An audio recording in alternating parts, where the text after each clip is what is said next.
Investigation bug বাউন্টির উপর, যেটা হচ্ছে রিকনের উপর ছিল, রিকনসেন্স অথবা প্যাসিভ রিকনের উপর ছিল মূলত। তো রিকনেন্সেন্সের মধ্যে দুইটা প্রধান পার্ট থাকে। আমি আমার এক্সাম চলতেছিল তো তার জন্য আমি কোনো স্লাইড রেডি করতে পারি নাই, তারপরও আমার একটা নোট আছে, সেই নোটটা আমি শেয়ার করবো আপনাদের কাছে। যে প্যাসিভ রিকনেন্সেন্সের যে পার্টটা, প্যাসিভ রিকনেন্সেন্স জিনিসটা কি, এটা কিভাবে করে, এটা কখন করতে হয়, আর এটা কিভাবে করে, সেই সব কিছু আজকে শেয়ার করবো আপনাদের সাথে। আচ্ছা, তো রিকনসেন্স জিনিসটা কি? ফার্স্ট অফ অল রিকন জিনিসটা কি? রিকন জিনিসটা হচ্ছে গিয়ে, যেমন এখানে আমি একটু আগে লিখছিলাম যে রিকন হচ্ছে একটা প্রসেস যেটা ইনভলভ করে ইনফরমেশন গ্যাদারিং এর জন্য মেইনলি ইউজ করা হয় রিকনটাকে, একটা টার্গেটের, স্পেসিফিক একটা টার্গেটের। যেমন কেমন টাইপের information, like subdomains, URLs or links, directories, open ports, services, it is kind of stuff. আর রিকনের মধ্যে দুইটা পার্ট থাকে মূলত, একটা হচ্ছে অ্যাক্টিভ রিকন আর একটা হচ্ছে প্যাসিভ রিকন। মেন দুইটা পার্ট, বুঝতে পারছেন? আর আমরা যখন রিকন করব তখন সর্বপ্রথম আমরা যেটা করি, ফার্স্টে প্যাসিভ রিকনটা করি, দেন আমরা অ্যাক্টিভ রিকনে যাই। এখন প্যাসিভ রিকনের সর্বপ্রথম কেন করি, আমরা যদি দেখি প্যাসিভ রিকনের যে মাইন্ডসেটটা বা স্ট্রাকচারটা কি, সেটা হচ্ছে গিয়ে কোনো ডিরেক্ট কন্ট্যাক্ট করে না সে টার্গেটের সাথে, মানে টার্গেটটাকে আপনি প্রুভ করতেছেন না, টার্গেটটা জানতেছে না যে আপনি তার ইনফরমেশন গ্যাদার করতেছেন, ঠিক আছে?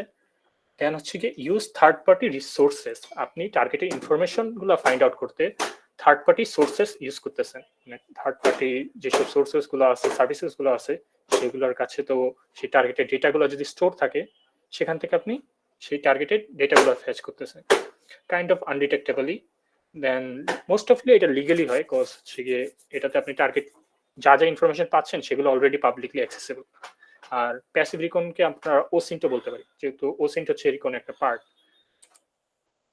আচ্ছা, এখন অ্যাক্টিভ রিকনটা কি? অ্যাক্টিভ রিকনের মধ্যে আমরা করি ডিরেক্ট ইন্টারাকশন, টার্গেটের সাথে ডিরেক্টলি আমরা প্রুভ করি। তো আমরা যখন অ্যাক্টিভলি টার্গেটকে প্রুভ করি, তখন গিয়ে আমাদের যেই আইপিটা আছে বা আমাদের যেই ইউজার এজেন্ট বলেন বা আমাদের যে ডেটাটা আছে, সেটা টার্গেটের লক্সের মধ্যে সেভ হয়ে যায়, অথবা টার্গেট বুঝতে পারে যে আমরা তাকে প্রুভ করতেছি, তাকে হিট করতেছি, ঠিক আছে?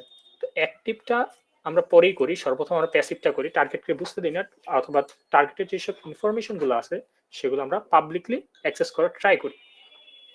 বুঝা গেছে আমরা কি জন্য প্যাসিভ রিকনসেন্সটা আগে করি?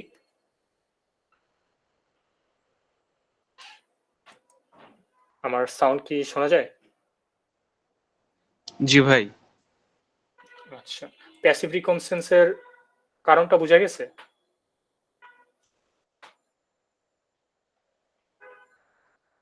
কোনো যদি কোয়েশ্চেন থাকে যে প্যাসিভ রিকনসেন্স জিনিসটা যদি না বুঝেন, তাহলে বলবেন যে এই জিনিসটা বুঝতে পারিনি বা এটার মেথডটা এখনো বুঝতে পারিনি, মাথায় ঢোকে নেই, তো আমি এটা বুঝাই দিতে পারবো, অন্যভাবে বোঝানোর ট্রাই আরেকবার করবো। বললে ভালো হইতো। ভাই আরেকবার বললে ভালো হইতো। আচ্ছা, তো প্যাসিভ রিকনসেন্স জিনিসটা, আপনার একটা স্পেসিফিক টার্গেট, ধরেন একটা টার্গেট চুজ করলেন আপনি স্পেসিফিক্যালি, এই টার্গেটটার উপরে আপনি হান্ট করবেন বা এই টার্গেটটার উপরে আপনি কাইন্ড অফ হান্টিং করবেন আর কি। ধরেন এখন এই টার্গেটটার ইনফরমেশন গুলো আপনি নিতে চাচ্ছেন, ইনফরমেশনটা হান্ট করার আগে তো আমাদের রিকনসেন্স করতেই হয়, আমাদের ইনফরমেশন গ্যাদারিং করতে হয় না, টার্গেটটা সম্পর্কে তো আমাদের জানতে হবে আর কি, টার্গেটটা কিসের, টার্গেটের কি কি সার্ভিস তারা ইউজ করে, টার্গেটটা কি কাজ করে অ্যাকচুয়ালি, টার্গেটটা কি কি দিয়ে বানানো হয়েছে, এসব জিনিসটা আগে আমাদের জানতে হবে, তাই না? সেই জন্য আমরা রিকনটা করি। এখন রিকনটা কেনই বা করি, কজ আপনি যদি হান্টিং করেন, হান্টিং এর মধ্যে আপনার 80% হচ্ছে রিকন আর 20% হচ্ছে আপনার এক্সপ্লয়টেশন বলতে গেলে। কজ হচ্ছে কি আপনার রিকন করতে গিয়ে আপনি যখন স্পেসিফিক কিছু টার্গেট পাবেন যেগুলো হচ্ছে ভ্যালুয়েবল টার্গেট এবং যেগুলোতে আগে কেউ হাত দেয়নি বা আপনি ফার্স্ট হাত দিচ্ছেন, সেগুলোতে আপনার বাগ পাওয়ার চান্স বেশি থাকে। যত ডেপথ রিকন করবেন তত বেশি বাগ পাওয়ার চান্স বেশি থাকবে, ঠিক আছে? তো রিকন জিনিসটা ইম্পর্টেন্ট। তার মধ্যে প্যাসিভ রিকনটা কি করে? প্যাসিভ রিকনটা করে যে আপনি টার্গেট যেটা আছে সেই টার্গেটকে আপনি ডিরেক্টলি হিট করতেছেন না বা ডিরেক্টলি টার্গেটের কাছে অ্যাপ্রোচ করতেছেন না, বুঝতে পারছেন? যেমন আপনার একটা ফ্রেন্ড, আপনি একজন সম্পর্কে জানতে চাচ্ছেন, একজন লোক সম্পর্কে জানতে চাচ্ছেন, একজন টার্গেট সম্পর্কে জানতে চাচ্ছেন, আপনি ডিরেক্টলি তার কাছে গিয়ে না জিজ্ঞেস করে তার কোনো ফ্রেন্ডকে গিয়ে জিজ্ঞাসা করলেন, যে আমাকে এর সম্পর্কে কিছু ইনফরমেশন দাও। This is called passive reconnaissance. And active কখন হবে? আপনি যখন ডিরেক্টলি তাকে গিয়ে অ্যাপ্রোচ করবেন, সেটা হচ্ছে কি অ্যাক্টিভ রিকনের আন্ডারে পড়ে। বুঝতে পারছেন? জি ভাইয়া। আচ্ছা, তো এই জায়গায় একটা ভিজুয়াল ডায়াগ্রাম আছে, এটা চাইলে আপনারা দেখে নিতে পারেন, এটা আমি দিয়ে দিব আপনাদের। অ্যান্ড ওয়াই প্যাসিভ রিকনসেন্স ফার্স্ট, এই জায়গায় বলা আছে যে প্যাসিভ রিকনসেন্স যখন করবেন, সাপোজ একটা টার্গেটের মধ্যে আপনি প্যাসিভ রিকন করে 5000টা সাবডোমেন ফাইন্ড করলেন, ঠিক আছে? দেন এই 5000টা সাবডোমেন কি আপনার অ্যালাইভ থাকবে? 5000 সাবডোমেন কি অ্যাক্টিভ থাকবে? তেমন তো না, তাই না? এর মধ্যে কিছু কিছু সাবডোমেন থাকবে ডেট, মোস্ট অফ দ্য ডেটই থাকে আর কি। তো এইসব ডেট সাবডোমেন্স গুলো তো আপনার দরকার হয় না, আপনার লাগবে যেগুলো অ্যালাইভ।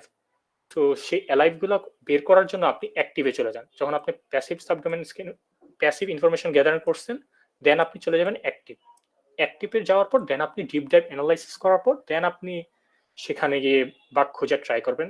ফাইনালি আপনি যদি বাউন্টি পান, দেন হচ্ছে গিয়ে সাবডোমেন্স কেন ম্যাটার করে। সাবডোমেন্স কি এটা তো আমরা আগের ক্লাসে জানি, শিখে আসছি, দেখছি। তো সাবডোমেন্সের মধ্যে তফাৎ আছে, বিভিন্ন টাইপের সাবডোমেন্স আছে। এই জায়গায় কিছু এক্সাম্পল টাইপের সাবডোমেন্স দেওয়া হয়েছে, যেমন হচ্ছে www ওয়ার্ল্ড ওয়াইড ওয়েবের যেটা, সেটা হচ্ছে মোস্ট কমন আপনারা দেখি, এটা সচরাচর। এটা লো ভ্যালুয়েবল একটা টার্গেট আমরা ধরতে পারি, সাবডোমেন্স ধরতে পারি। এখন সাবডোমেন্সের উপর আমরা ভ্যালু সেট করতে পারি যে কোন সাবডোমেন্সের মধ্যে আমার হান্ট করাটা বেটার হবে বা হান্ট করাটা বেস্ট অপশন হবে। আপনার এই যে 500 সাবডোমেনে যদি পান আপনি, অথবা 50টা সাবডোমেনে যদি পান, এই 50টার মধ্যে তো আপনি আর কন্টিনিউয়াস হান্ট করতে পারবেন না। আপনার এখান থেকে স্পেসিফিক কয়েকটা সাবডোমেনে আপনি টার্গেট করতে হবে, তাই না? তো এই জিনিসগুলোই আপনি এভাবে ম্যানুয়ালি অ্যানালাইসিস করতে পারেন, বা এই যে এখন বর্তমানে অ্যানালাইসিস করে যে কোন সাবডোমেন্স গুলোতে হান্ট করলে বেটার হবে। অথবা যেমন যে সব সাবডোমেনের আগে আপনার API dot example dot com থাকবে, তার মানে এটা এপিআই, এটা একটা মিড ভ্যালুর একটা টার্গেট, অথবা হাই ভ্যালু যায় এপিআই এটার মধ্যে বর্তমানে এপিআই টেস্টিং খুব কমন। দেন অ্যাডমিন, এটা একটা হাই ভ্যালু টার্গেট যদি অ্যাডমিন সাবডোমেনটা পান। দেন স্টেজিং সাবডোমেনটা পাইলে এটাও একটা high value target. Dev subdomain পাইলেও একটা হাই ভ্যালু টার্গেট হয় আপনার। এই জায়গায় কিছু এক্সাম্পল সাবডোমেন্স দেওয়া আছে, যেগুলো আপনারা এক নজর নিয়ে দেখতে পারেন যে কোনগুলো আপনার হাই ভ্যালু টার্গেট হইতে পারে হান্ট করার জন্য। আচ্ছা, এখন তো গেল আমাদের প্যাসিভ রিকনসেন্সের পার্টটা গেল, এখন আমরা কিভাবে করব সেটা দেখি। ফার্স্ট অফ অল সাবডোমেন্স এর কথা তো বললাম, এখন সাবডোমেন্স গুলো কিভাবে আমরা গ্যাদার করব। এর মধ্যে মাল্টিপল মেথডের মধ্যে একটা হচ্ছে গিয়ে সার্টিফিকেট ট্রান্সপারেন্সি। মানে আমরা তো অনেক সময় দেখি, আমরা সবসময় দেখি যে আমরা ওয়েবসাইটের এখানে এসএসএল যেটা থাকে, এসএসএল বা টিএলএস যেটা থাকে, এটা তো একটা সার্টিফিকেট, তাই না? এখন আমাদের এই সার্টিফিকেটটা তো একটা ডেটাবেসে স্টোর থাকে, পাবলিক ডেটাবেসে স্টোর থাকে। তো আমরা সেই ডেটাবেস থেকেই স্ক্র্যাপ করার ট্রাই করি যে এই ডোমেনের আন্ডারে কতগুলা এসএসএল সার্টিফাইড অথবা SSL TLS certified sub domains আছে বা সাবডোমেন্স আছে, সেভাবে গ্র্যাব করার ট্রাই করি। যেমন এই জায়গায় কি বলছে, when a company gets an SSL certificate, যখন একটা কোম্পানি SSL সার্টিফিকেট পায়, it gets logged in a public city logs, we can search those logs.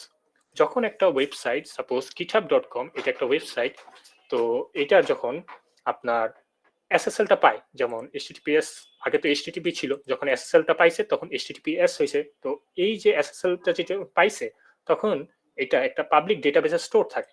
তো আমি কি করতে পারি, এই ডেটাবেসের মধ্যে আমি সার্চ করতে পারি যে এই github.com এর মতো আন্ডারে আর কতগুলা এসএসএল আছে, সেগুলার কোন কোন সাবডোমেনে আছে বা কোন কোন ডোমেনের আন্ডারে আছে, সেগুলো আমরা এখান থেকে চেক করতে পারি। বুঝতে পারছেন এই জিনিসটা, সার্টিফিকেট ট্রান্সপারেন্সির জিনিসটা কি? রেসপন্স করিয়েন ভাই। ভাইয়া তাহলে যেটাতে আপনার এস থাকবে না, মানে HTTPS হবে না, ওটাতে সার্টিফিকেট থাকবে নাই নাকি? এটাতে সার্টিফিকেট ট্রান্সপারেন্সির মাধ্যমে আপনি পাবেন না, ওটা আপনার পাবলিক লগস এর মধ্যেই থাকবে না। সেগুলোর অন্যান্য মেথড আছে, আরো অনেক মেথড আছে। তো আপাতত এটা হচ্ছে একটা মেথড। আচ্ছা, ঠিক আছে। আচ্ছা, তো এটা আমরা কিভাবে দেখতে পারবো? ম্যানুয়ালি যদি দেখতে চাই আমরা crt.sh খুব কমন, যারা আপনারা করে আসছেন এটা অনেক আগে দেখছেন। অবভিয়াসলি ম্যানুয়ালি কেউ ইউজও করে না, বাট শেখার ক্ষেত্রে ফার্স্ট টাইম সবাই করছি আমরা একসময়। আপনারা এটা ফলো করবেন। এটা কি আছে cert.sh, এটা কিভাবে ইউজ করে, আপনার যে টার্গেট ডোমেনটা আছে, টার্গেট ডোমেনটার আগে একটা ডট দিবেন, দেন হচ্ছে একটা কি চিহ্ন বলে এটাকে, পার্সেন্টেজ বা সাম কাইন্ড অফ একটা চিহ্ন ইউজ করবেন। আচ্ছা ঠিক আছে, এই জায়গায় example.com দিছে, তো আমাদের একটা টার্গেট লাগবে। আমি সর্বপ্রথম একটা টার্গেট চুজ করে নিই। কোনো টার্গেট আছে স্পেসিফিক এই জায়গায়? আচ্ছা, let me check. Hack1 engage.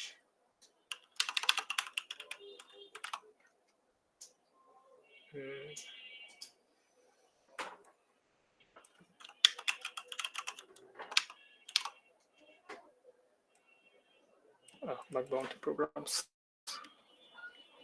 Engagement maybe year ছিল, বাগ ক্রাউডের ছিল। আচ্ছা যাই হোক, তো এখান থেকে যেখানে একটা টার্গেট চুজ করে নিই আপাতত। যেকোনো একটা কোনটা ধরা যায়, বড় কোন কোম্পানি আছে, অ্যামাজন, আকামাই, অ্যামাজনটাই ধরি। আচ্ছা অ্যামাজন, তাই না? amazon.com।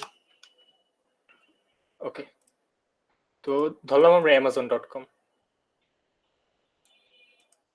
amazon.com যাওয়ার পর আমরা জাস্ট এই জায়গায়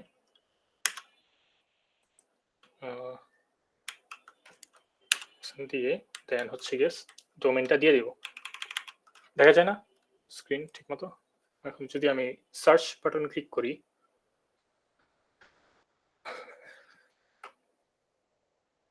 বড় অ্যাসেট তো লোড হইতে একটু টাইম লাগবে, প্লাস আমার নেটের একটু ইস্যু, তো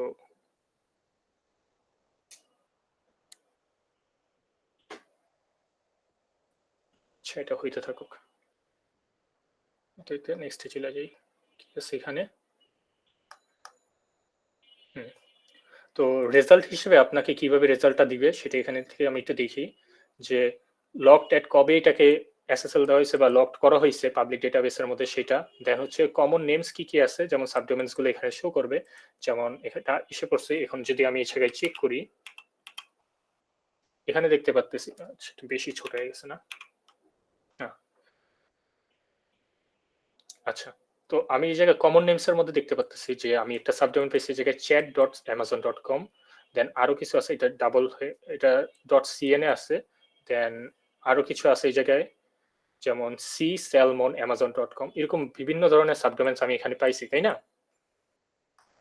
যেগুলা এসএসএল আছে বা যেগুলো সার্টিফিকেট ট্রান্সপারেন্সি আছে, বুঝতে পারছেন?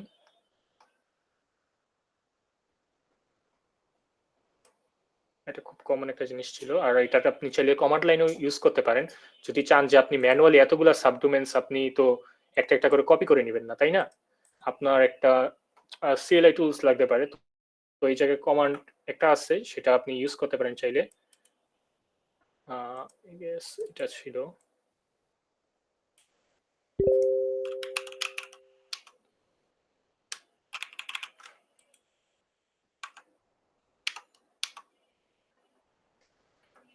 আচ্ছা, এই জায়গায় একটা ভুল হয়েছে আমার।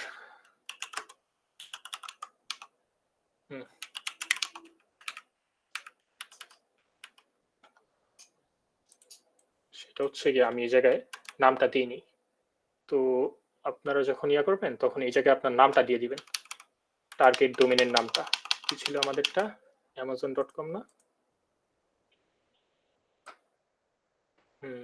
amazon.com।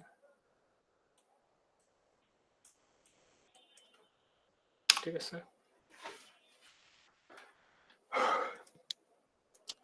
আমি যদি একটু ফাস্ট কথা বলি তাহলে আমাকে একটু জানাইন, ঠিক আছে?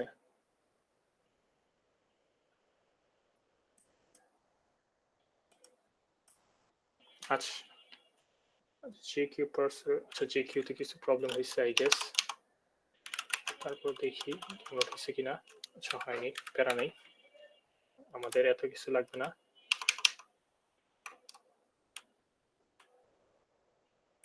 আমরা ডিরেক্টলি এটাকে ডাম্প করি।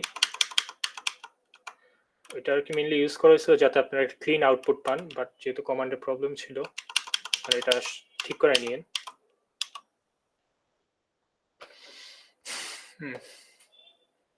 ভার্বাস আউটপুট দিবে তো জিনিসগুলো আরো সুন্দর মতো দেখা যাবে না। তো এরকম কমান্ড দিয়ে আপনারা চাইলে এটা নিতে পারেন, বাট এটাও ইউজ করা লাগে না, আমি অলরেডি আপনাদের স্ক্রিপ্ট দিয়ে দিব না। বাট ম্যানুয়ালি টেস্টিং করাটা বেটার বলতে কি শিখার ক্ষেত্রে প্রথম অবস্থা আপনার এটা বেটার, তাহলে আপনি বুঝতে পারবেন। কজ টুলস গুলো আপনি যদি কমপ্লিটলি ব্লাইন্ডলি রান করতে থাকেন, সাপোজ আপনি একটা টুল পাইছেন আর রান করে দিচ্ছেন, বুঝেন নাই যে টুলটা অ্যাকচুয়ালি কিভাবে কাজ করে বা জিনিসটা অ্যাকচুয়ালি কিভাবে কাজ করে। SSH query, আচ্ছা বিষয় গেছে আমার এই জায়গায়, এইটা হবে। আচ্ছা যাই হোক, আপনারা এটা ঠিক করে ইয়া করে নিন। কমান্ডে যা ভুলেছিল। যাই হোক, তো টুলস গুলো কিভাবে কাজ করে সেটা আপনি যদি একবার জানতে পারেন বা বুঝতে পারেন, দেন আপনি নিজের মতোই টুলস গুলো বানায় নিতে পারবেন। তো নেক্সটে কি আছে, এটা হচ্ছে একটা ল্যাব থাকবে আপনাদের জন্য, মানে ল্যাব বলতে কি আপনাদের একটা টাস্ক থাকবে, যেহেতু আপনাদের এটা দিয়ে দেবো, এটা ফলো করবেন আপনারা, পুরোটা একবার রিড করবেন ক্লাসের পরে যখন সময় হবে আপনাদের, এন্ড প্রতিটা টাস্কের কাজের পর দেন একটা টাস্ক দেওয়া থাকবে, এই টাস্কগুলো আপনারা কমপ্লিট করবেন। দেন হচ্ছে গিয়ে সাব ফাইন্ডার ইউজ করবেন, এটা একটা টুল যেটা সাবডোমেন ইনুমারেশনের ক্ষেত্রে ইউজ করা হয়, অথবা সাবডোমেন ফাইন্ডিং এর ক্ষেত্রে ইউজ করা হয় প্যাসিভলি। এখন এটা কিভাবে কাজ করে, এটা বিভিন্ন ভেন্ডর বা সার্ভিস থেকে আপনার সাবডোমেনটা স্ক্যান করে এনে দেয় বা সাবডোমেনটা ফাইন্ড আউট করে এনে দেয়। কি কি ইউজ করে এটা, সেন্সিস ইউজ করে, শোডান ইউজ করে, VirusTotal, Chaos and GitHub, আর অনেকগুলো আছে। তো এগুলা সবগুলা থেকে যখন ও সাবডোমেন গুলো গ্যাদার করার পর এগুলোকে মার্চ করে এগুলা থেকে ডুপ্লিকেট গুলো রিমুভ করে দেন আপনাকে একটা আউটপুট হিসাবে দেয়। যেমন এই জায়গায় কিছু আপনার কমান্ড দেওয়া আছে, যে কমান্ডটা আচ্ছা কমান্ড একটা subdomains.txt, এই যদি কমান্ডটাই আমি রান করি, আচ্ছা এই জায়গায় দিচ্ছে আমাকে আউটপুট, বাট এটা আমার এখন লাগবে না, আমার কি কিছু আছে rm করে দিই আমি subdomains.chartটাকে। আর যদি আমি সাব ফাইন্ডারটা রান করি, তো সাব ফাইন্ডার কিন্তু আপনার ডিরেক্টলি থাকবে না, আপনাদের এখান থেকে ইনস্টল করতে হবে, এই কমান্ডটা দিয়ে আপনারা ইনস্টল করে নিন সাব ফাইন্ডারটা। আর সাব ফাইন্ডার ইনস্টল করার আগে আপনারা মেক শিওর করবেন যে আপনাদের গো ইনস্টল আছে কিনা, ঠিক আছে? তো amazon.com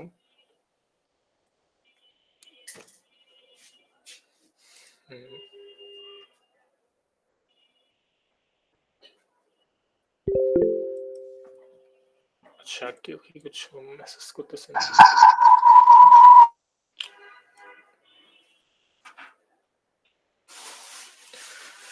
টুলস রান করলে একটু টাইম লাগবে স্বাভাবিক। তো হয়তো আমি আরেকটা জিনিস বলে দেই, যে আপনাদের যে config.yml যে ফাইলটা আছে, এটার মধ্যে আপনার এপিআই কি অ্যাড করতে হবে। এপিআই কি কেন অ্যাড করতে হবে দেখাই দিই। এই যে এই পাথটাতে আপনারা চলে যাবেন, আপনারা কি করবেন, টার্মিনাল ওপেন করি,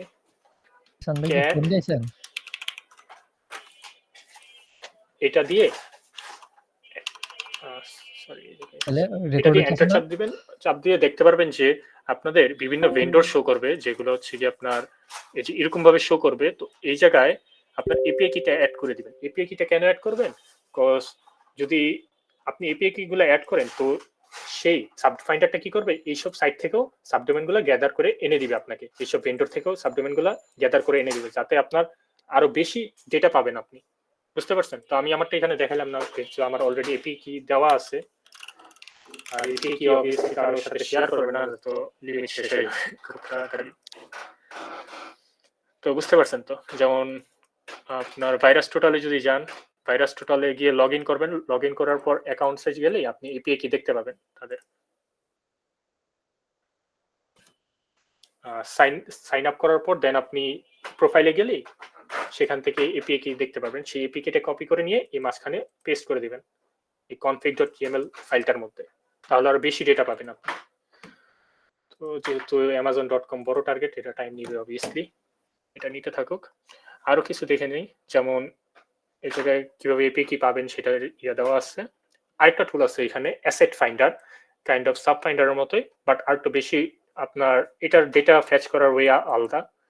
যেমন মোর ডেটা সোর্সেস আরো বেশি, অ্যাসেট ফাইন্ডারটা একটু faster, sub finder and asset finder এটা একটা মানে করছে, তফাৎ করছে যে কোনটা কি কাজ, কোনটা কিরকম। তো এপিআই কি সাপোর্ট করে সাব ফাইন্ডার, আর অ্যাসেট ফাইন্ডারের কোনো এপিআই কি দরকার হয় না, আপনি এটা ডিরেক্টলি রান করতে পারবেন। সাব ফাইন্ডারটা একটুখানি অ্যাকুরেটলি দেয়, আর অ্যাসেট ফাইন্ডারটা লাইট ওয়েট। আর কি বলা যায়, অ্যাসেট ফাইন্ডারটা আপনি যদি মনে করেন যে জাস্ট আপনি সাব ফাইন্ডার রান করে দিবেন হয়ে যাবে, আপনার অ্যাসেট ফাইন্ডারটা দরকার নাই, আসলে জিনিসটা এমন না, আপনার মাল্টিপল টুলস রান করতে হবে। কেন রান করতে হবে এটা আমি দেখাবো না আপনাদের। আচ্ছা ভাই একটা কোশ্চেন ছিল। জি ভাই বলুন। হ্যাঁ, আমরা যে এই রিকনটা করতেছি, আমরা এখানে আসলে কি খুঁজতেছি বা কি উদ্দেশ্যে করতেছি বিষয়টা? বিষয়টা হচ্ছে যেটা বললাম, ফার্স্ট অফ অল আমি রিকন আমরা কেন করি, কিছু ইনফরমেশন পাওয়ার জন্য করি, তাই না? আপনি যদি ক্লাসের প্রথম থেকে থাকেন তাহলে আমি অলরেডি বলছি যে ইনফরমেশন গ্যাদার করি আমরা টার্গেটের। যেমন ইনফরমেশন কি কি হতে পারে, subdomains, URLs, directories, open ports, services, ETC, এইসব ইনফরমেশন গ্যাদার করি। তো আমরা রিকনটা করতেছি ইনফরমেশন গ্যাদার করার জন্য। তো সাবডোমেইন ইজ আ একদম ফার্স্ট স্টেপ ইনফরমেশন গ্যাদারিং এর মধ্যে বলা যায়, যেটা নরমালি আমরা করে থাকি। আরো ইনফরমেশন ওয়ে গ্যাদার করার ওয়ে আছে, বাট সাবডোমেনটা আমরা ফার্স্টে বের করি আর কি মূলত।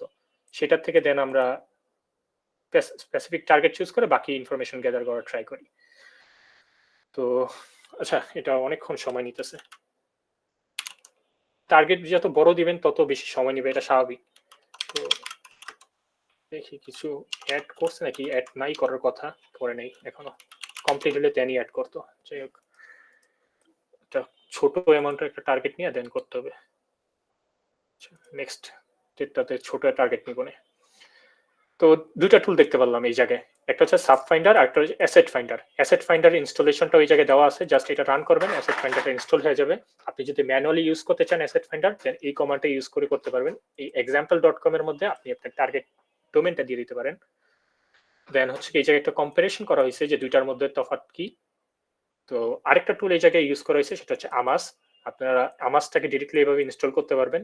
দেন ম্যানুয়ালি জাস্ট আমাস কিন্তু প্যাসিভ প্লাস অ্যাক্টিভ দুইটাই স্ক্যান করে। তো আপনি যেহেতু সর্বপ্রথম স্ক্যান করতেছেন, তো আপনি প্যাসিভ স্ক্যান করবেন, যেটা আমি ফার্স্ট অফ অল বললাম। তো প্যাসিভ স্ক্যান করার জন্য আপনার ফ্ল্যাগ দিয়ে দিতে হবে ড্যাশ প্যাসিভ, ঠিক আছে? তো এটা এই ফ্ল্যাগটা দিয়ে দিতে হবে। তো আমাস কিভাবে কাজ করে, আমাস বিভিন্ন সোর্সেস ইউজ করে, যেমন এপিআই যেটা আমরা সাব ফাইন্ডার ইউজ করছি, সেগুলোর থেকে সোর্সেস গুলোর থেকে কালেক্ট করে, দেন স্ক্র্যাপিং করে বিভিন্ন সার্চ ইঞ্জিন থেকে, দেন হচ্ছে কি আর্কাইভ করে, মানে ওয়েবে টাইপের যেগুলো ওল্ড হিস্টোরিক্যাল গুলো আছে সেগুলোর থেকে আর্কাইভ করে নিয়ে আসে। তো এই জায়গায় আমরা চারটা জিনিস দেখতে পাচ্ছি, তাই না? চারটা ওয়ে। একটা হচ্ছে গিয়ে সার্টিফিকেট ট্রান্সপারেন্সির, দেন হচ্ছে গিয়ে সাব ফাইন্ডার ইউজ করলাম, দেন হচ্ছে অ্যাসেট ফাইন্ডার ইউজ করলাম, তারপর হচ্ছে আমাস ইউজ করলাম সাবডোমেন গ্যাদারিং এর ক্ষেত্রে। কিন্তু এখন আমরা চাইলে এই চারটা টুলস একসাথে ইউজ করতে পারি। তাহলে একসাথে ইউজ করলে আমরা আরো বেটার ইনফরমেশন পাবো। কেন পাবো? এই যে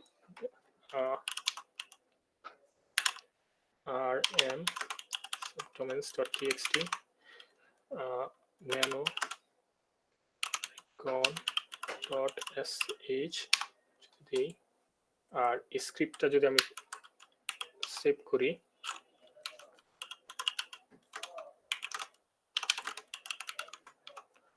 আচ্ছা।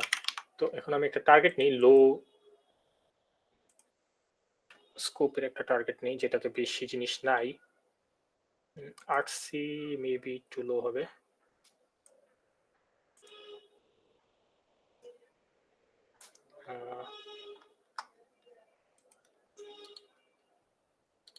artsy.net না, artsy.net চলবে। তো আমরা এটাই নিলাম, ঠিক আছে? তো আমরা কি করলাম, স্ক্রিপ্টটা রান করি এখন, recon.sh artsy.net। এখন এই জায়গায় দেখতেছি যে আমার যেই সিম্পল একটা স্ক্রিপ্ট ছিল, সেই স্ক্রিপ্টটা যদি আমরা রান করি, যেটা এখানে অলরেডি দিয়ে দেওয়া হয়েছে, আপনারা চাইলে রান করতে পারেন। এটা কি করতেছে, আপনার সাব ফাইন্ডার CRTSH, যেমন হচ্ছে কি যে CRTSH ইউজ করতেছে, দেন হচ্ছে কি আপনার সাব ফাইন্ডার ইউজ করতেছে, দেন অ্যাসেট ফাইন্ডার ইউজ করতেছে, এন্ড হচ্ছে কি ইন্ডিয়ান আমাস ইউজ করতেছে। এই চারটা টুল একসাথে ইউজ করে ইন দ্য এন্ড আপনার সবগুলো মার্জ করে সেগুলোতে ডুপ্লিকেট সরিয়ে আপনাকে একটা ফাইনাল আউটপুট দিবে। বুঝতে পারছেন? তো তো সিআরটি এসেছে 0 সাবডোমেন্স পাইছে। আচ্ছা, এটা তো কথা না, তাও দেখি কতটুকু রানিং হয়, চলতে থাকুক। আচ্ছা, সাবডোমেন এনুমারেশন এখানে শেষ হয়েছে আপনাদের। তো সাবডোমেন এনুমারেশন নিয়ে কোনো কোশ্চেন আছে কারো?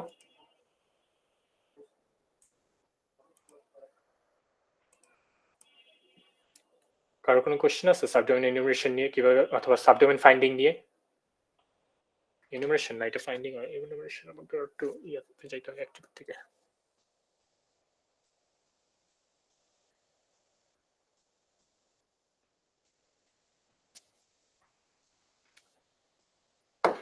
ম্যানুয়ালি নরমালি করা হয় তখনই যখন হচ্ছে আপনার অ্যাক্টিভ করার শেষ করার পরে আপনার ম্যানুয়ালি চেক করা হয়।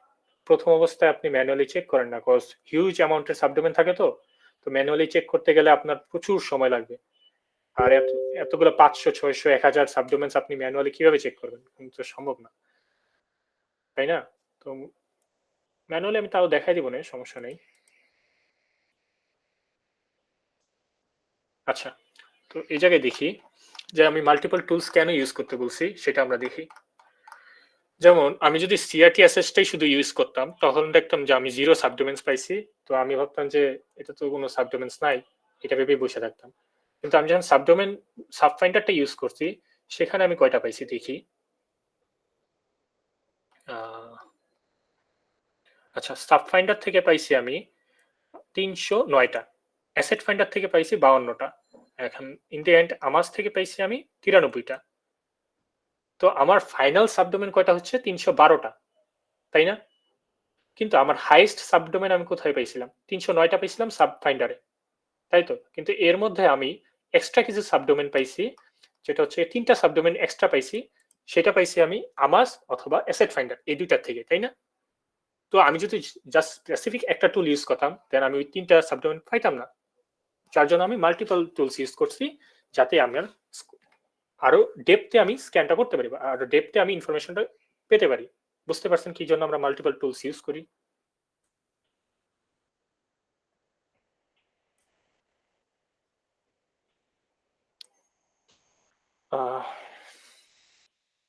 আচ্ছা, তো সাবডোমেন এনুমারেশন ক্ষেত্রে আই গেস কারো কোনো কোয়েশ্চেন নাই আর। এখন আপনাদের টাস্ক থাকবে সাবডোমেন এনুমারেশনের ক্ষেত্রে যা যা করা হয়েছে সেগুলো এখান থেকে গিয়ে ফলো করে সেম টু সেম করা। নেক্সট হচ্ছে গিয়ে আমাদের রিকনের নেক্সট পার্টটা হচ্ছে গিয়ে ডর্কিং, গুগল ডর্কিং। আচ্ছা, সার্চ ইঞ্জিন ডর্কিং বা গুগল ডর্কিং যেটা আমরা করব এখন মেইনলি। তো গুগল ডর্কিং খুব কমন একটা জিনিস, আমরা যারা দেখে এসেছি তারা হয়তো জানি যে কিছু কিছু প্যারামিটার আছে, অপারেটর আছে, সেগুলো আমরা ইউজ করি ডকিং এর ক্ষেত্রে ইনফরমেশন গুলাকে আরো স্পেসিফিক্যালি বের করার জন্য। যেমন এই জায়গায় কিছু অপারেটর আছে, যেমন সাইট অপারেটর কাজ কি? রিস্ট্রিক্ট করে রেজাল্ট টু স্পেসিফিক ডোমেন। যেমন আমি যদি দেখি আমার এখানে কোনটা আছে, artsy.com, তাই না? আমি যদি জাস্ট artsy.com লিখে সার্চ করি, artsy লিখে সার্চ করি, এখানে দেখতে পাচ্ছি যে আরসিও আসছে, প্লাস অন্যান্য অনেকগুলো ডোমেনেরই জিনিস আসছে, যেগুলো আমার দরকার নেই। আমি চাচ্ছি যে জাস্ট এই ডোমেনের আন্ডারে বা এই কোম্পানির আন্ডারে বা এই ডোমেনের আন্ডারে যা আছে শুধু তাই দেখতে চাচ্ছি। সেক্ষেত্রে আমি কি করব? একটা অপারেটর ইউজ করব, যেটা হচ্ছে কি আমাদের artsy.com। ঠিক আছে? তো এটা কি ডিফাইন করবে? যে জাস্ট সেগুলোই শো করো যেগুলো হচ্ছে গিয়ে যেগুলোর ইউআরএল এর মধ্যে এই ডোমেনটা আছে, ঠিক আছে? অথবা যেগুলোর সাবডোমেন শুধু এইটাই। আমি স্পেসিফিক্যালি এটা ডিফাইন করে দিয়ে দিছি, ঠিক আছে? এটা হচ্ছে রিস্ট্রিক্ট করে রেজাল্ট টু, যার রেজাল্ট শো করবে সেটা জাস্ট এই ডোমেনেরই রেজাল্ট শো করবে, অন্য কোনোটা শো করবে না। বুঝে গেছে? যেমন আমি যদি এই জায়গায় অ্যামাজন দেই, amazon.com, এই জায়গায় জাস্ট আমাকে অ্যামাজনের গুলোই শো করতেছে, ঠিক আছে? দেন হচ্ছে কি ইন ইউআরএলটা কি করে? Search for keyword in URL, যেই সব টেক্সট আপনি ইউআরএল এর মধ্যে চাচ্ছেন সেগুলাই স্পেসিফিক্যালি সার্চ করার জন্য। ইন টাইটেলের মধ্যে কি করে? পেজের যে টাইটেল থাকে সেই টাইটেলটা স্পেসিফিক করে আপনি সার্চ করতেছেন যে আমার যদি কোনো পেজে এই টাইটেলটা থাকে, স্পেসিফিক এই টাইটেলটা থাকে, তাহলে আমাকে শো করো। দেন আপনাকে এই ইন টাইটেল অপারেটরটা ইউজ করতে হবে। ইন টেক্সট অপারেটর এটা আপনার সেম ক্ষেত্রেই। এটা যদি আপনার পেজের কন্টেন্ট যেগুলো আছে সেগুলোর ক্ষেত্রে, যেমন পেজের বিভিন্ন কন্টেন্ট থাকে না, সেই জায়গায় যদি আপনি সার্চ করতে চান, দেন আপনি ইন টেক্সট অপারেটরটি ইউজ করেন। ফাইল টাইপটা কি? স্পেসিফিক ফাইল টাইপ, যে আপনি এই ফাইলের ইয়াটা সার্চ করতে চান, এটা এক্সটেনশন টাইপ বলতে পারেন। Extension and file type same. যেমন ডট পিডিএফ চাচ্ছেন আপনি, অথবা এক্সএমএল ফাইল চাচ্ছেন, ডক ফাইল চাচ্ছেন স্পেসিফিক, সেক্ষেত্রে আপনারা এইসব অপারেটর ইউজ করতে পারেন। তো এখানে আরো অপারেটর আছে, আর এগুলা ইউজ করার কিছু ডর্কিং এই জায়গায় দেওয়া আছে যে কিভাবে আপনি ইউজ করতে পারেন। যদি আপনি চান সাবডোমেন্স গুলো আপনি ম্যানুয়ালি, যেমন বললো যে ম্যানুয়ালি যদি আমি চেক করি তখন কিভাবে করব। তো এই জায়গায় আমি নর্মালি দেখতে পাচ্ছি যে একটা ডর্ক আছে যেটা দিয়ে আমি অ্যামাজনের বিভিন্ন সাইট দেখতে পাচ্ছি, বাট এই জায়গায় আমাকে সাবডোমেন গুলো শো করতেছে, তাই না? এখন আমি যদি স্পেসিফিক্যালি জাস্ট আরো সাবডোমেন দেখতে চাই, সেক্ষেত্রে আমি আগে একটা ডট দিয়ে স্টার্ট দিয়ে দিব। স্টারটা কি? ওয়াইল্ড কার্ড, ঠিক আছে? এখন যদি আমি দেই, এখন আমাকে জাস্ট স্পেসিফিক্যালি সাবডোমেন্স গুলাই শো করবে, যতগুলো সাবডোমেন্স আছে। এখন আমি চাচ্ছি যে এই সাবডোমেন্সেরও সাবডোমেন্স শো করতে, এই জায়গায় যদি আমি আরেকটা ডট দিয়ে দেন স্টার্ট দিই, দেন দেখতে পারবো যে আমাকে ডাবল সাবডোমেন শো করতেছে, মানে সাবডোমেনেরও সাবডোমেন, সাবডোমেন বলে এটারে, যাই হোক, সাবডোমেন শো করতেছে, ঠিক আছে? এভাবে আমরা আরো বেশি সাবডোমেন বের করতে পারছি। বোঝা গেছে? আচ্ছা, তো এটা হচ্ছে ডেটাবেসের কিছু ফাইল টাইপ অথবা এক্সটেনশন দিয়ে আপনি ডর্ক করতে পারেন। এই জায়গায় কিছু ডর্ক আছে অলরেডি দেওয়া, সেগুলো আপনারা ইউজ করে ম্যানুয়ালি চেক করে দেখতে পারেন। দেন হচ্ছে কি, আপনি যদি মনে করেন যে এতগুলা ডর্ক, এগুলো তো মনে রাখার বিষয় না, স্বাভাবিক, এটা কেউই মনে রাখে না। স্পেসিফিক্যালি কিছু জিনিস মনে রাখে, যেটা হচ্ছে কি এইটা। এই জিনিসটা যদি আপনারা মাথায় রাখেন, এই জিনিসটা কিভাবে কাজ করে মাথায় রাখেন, আপনারা নিজেরাই নিজেদের ডর্ক বানায় বানায় কাজ করতে পারবেন। সেক্ষেত্রে আপনারা যদি মনে করেন যে তাও করবো না, তো আপনাদের এটার জন্য স্পেসিফিক টুলস আছে, আই গেস আলিফ ভাইয়ের একটা টুলস আছে, দেখি যে একটু, এটা নিয়ে রিকন প্রো নাম। রিকন প্রোতে যদি যাই, এখানে যদি আপনি আপনার টার্গেট ডোমেনটা দেন, amazon.com যদি দিই, amazon.com দেওয়ার পর এখান থেকে আপনারা স্পেসিফিক্যালি কি কি খুঁজতে চাচ্ছেন, যেমন আমরা বললাম সাবডোমেন্স। জাস্ট যদি আমি সাবডোমেন্স গুলো দেখতে চাই, এখানে ক্লিক করব, আমাকে সাবডোমেন্স এর ডটটা দিয়ে দিছে এখানে, যে জায়গায় আমার সাবডোমেন্স গুলো শো করতেছে। এখন যদি আমি একটা ডট চাই যেটা হচ্ছে সাবডোমেন্স যে বের করবে, সেটা হচ্ছে এইটা। এটা যদি দেই আমাকে, আচ্ছা এই ডর্কে গেস ভুলেই সোনার, ডর্কের এই জিনিসটা আগে হবে। আলিফ ভাই থাকলে এটা ঠিক করে নিন। আরো কিছু এই জায়গায় ডর্ক আছে, যেমন হচ্ছে কি ডিরেক্টরি লিস্টিং, কনফিগ ফাইলস যদি থাকে এগুলা, দেন এই জায়গায় শো করবে। যেমন এই জায়গায় কিছু কিছু আছে, যেমন এক্সটেনশন আছে, যেমন এক্সএমএল এক্সটেনশন, কনফিগ এক্সটেনশন, এখান থেকে আপনারা এই জিনিসগুলো দেখতে পারবেন। এগুলো ওপেন করতেছি না, আপনারা দেখে নিন ম্যানুয়ালি খুঁজে। এন্ড ডেটাবেস যদি থাকতো এই জায়গায় পাবলিকলি অ্যাক্সেসিবল, তো এটা শো করতো এই জায়গায়, ঠিক আছে? তো এই জিনিসটা আপনারা ম্যানুয়ালি চেক করে নিতে পারেন। এই জায়গায় আরো কিছু ফাংশনালিটিস গুলো আছে, আপনারা এটা চাইলে দেখতে পারেন। নেক্সট হচ্ছে আমাদের গুগল ডর্কিং তো গেল, এই জায়গা থেকে আমরা ইনফরমেশন গুলো পাইলাম। আচ্ছা, এই জায়গায় আরেকটা জিনিস আপনাদের দেখাতে আমার মনে নাই, সেটা হচ্ছে গিয়ে নোট করাটা। আমার মাঝখান থেকে মনে আসছে, আমি আরেকবার এই জিনিসটা বলি আপনাদের, যে আপনারা যখন রিকন করবেন কোনো টার্গেটের উপর, ডিরেক্টলি যে আমি যেভাবে করতেছি তখন দেখাইলাম না, এরকম ভাবে ডাইরেক্ট করেন না। এরকম করলে আপনার জিনিসগুলা মানে সাজানো গোছানো রাখতে পারবেন না, আর মনেও থাকবে না। তো সেক্ষেত্রে আপনাদের নোট করতে হবে। নর্মালি আমরা যখন করি তখন নোট করে রাখি জিনিসগুলা। সাপোজ আমরা most of the case Notion use করি, তো আপনি চাইলে নোশন ইউজ করতে পারেন, এটা ইজি নোট করার ক্ষেত্রে। আচ্ছা সরি,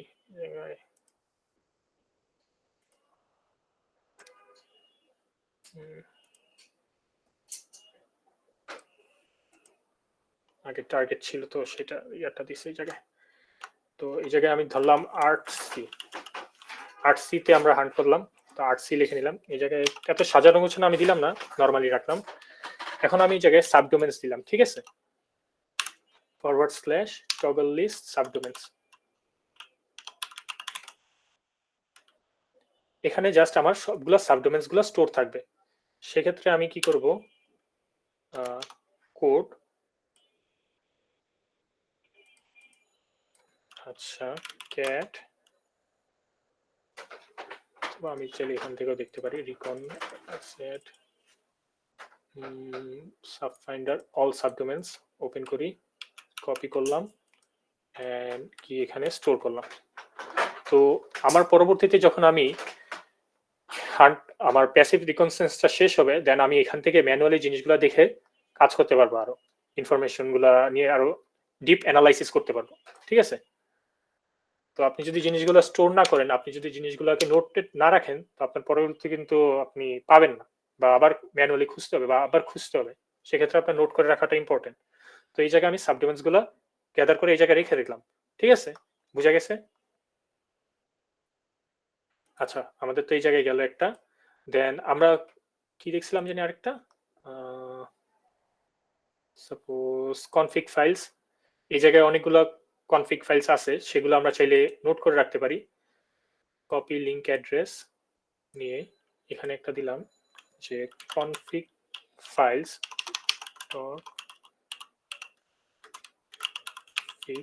ফাইলস স্ল্যাশ কোড। এই জায়গায় একটা সরি পেস্ট করে দিলাম। দেন হচ্ছে গিয়া কপি লিংক অ্যাড্রেস। তো এভাবে আর কি আপনারা নোট করে রাখবেন, প্রতিটা যখন ফাইন্ডিং করবেন তখন এক একটা জিনিস নোট করে রাখবেন। আর রিকন জিনিসটা হয়তো আপনাদের বোরিং লাগতে পারে, বাট আপনি যদি একটা ভালো বাগ বের করতে চান, দেন আপনার রিকনটা মাস্ট। আর রিকন যত ডেপথ করবেন তত ভালো বাগ বের করতে পারবেন, আর তত হাই ইম্প্যাক্টফুল বাগ বের করতে পারবেন। বুঝতে পারছেন? ভাইয়া নোটটা একটু দেখাইলে আবার ভালো হইতো। নোট কিভাবে করবেন? নোট করার অনেক একজনের এক একটা ওয়ে আছে আর কি মেইনলি। তো নোশনে চলে যাবেন, নোশনে গিয়ে একটা পেজ ক্রিয়েট করবেন। পেজের মধ্যে গিয়ে আপনি ফার্স্টে আপনার যেই টার্গেট আছে টার্গেটের নামটা দিয়ে দিবেন। নিচে চাইলে টার্গেটটা কোন অ্যাসেট থেকে আপনি নিছেন, যেমন হচ্ছে গিয়ে আপনাদের, আমি যেমন হ্যাকার1 থেকে নিছি, কারণ আপনার তো জাস্ট একটা টার্গেটে এরকম হান্ট করবেন না, হয়তো হতে পারে আপনি মাঝে মধ্যে অন্য টার্গেটও হান্ট করতে পারেন। তো আপনি ভুলে যেতে পারেন যে এটা কোন প্রোগ্রাম থেকে আপনি নিছিলেন, হ্যাকার1 থেকে নিছিলেন নাকি বাগ ক্রাউড থেকে। আপনি এই জায়গায় এই জিনিসটা রেখে দিতে পারেন। দেন আপনি ফার্স্টে আমরা কি বলছিলাম সাবডোমেন স্ক্যান করব, মানে সাবডোমেন বের করব। প্যাসিভ রিকনের ক্ষেত্রে সাবডোমেন বের করলাম, এগুলা সব প্যাসিভ, তো এই জায়গায় লিখে দিই প্যাসিভ। আর ডট কনফিগ ফাইলস, এটা ডট করে পেয়েছি, আর অ্যাড করি নাই, জাস্ট দেখানোর ক্ষেত্রে, জাস্ট আপনাদের বোঝানোর ক্ষেত্রে এগুলো আর কি দেখাচ্ছি। দেন হচ্ছে ভিজুয়াল প্রসেস।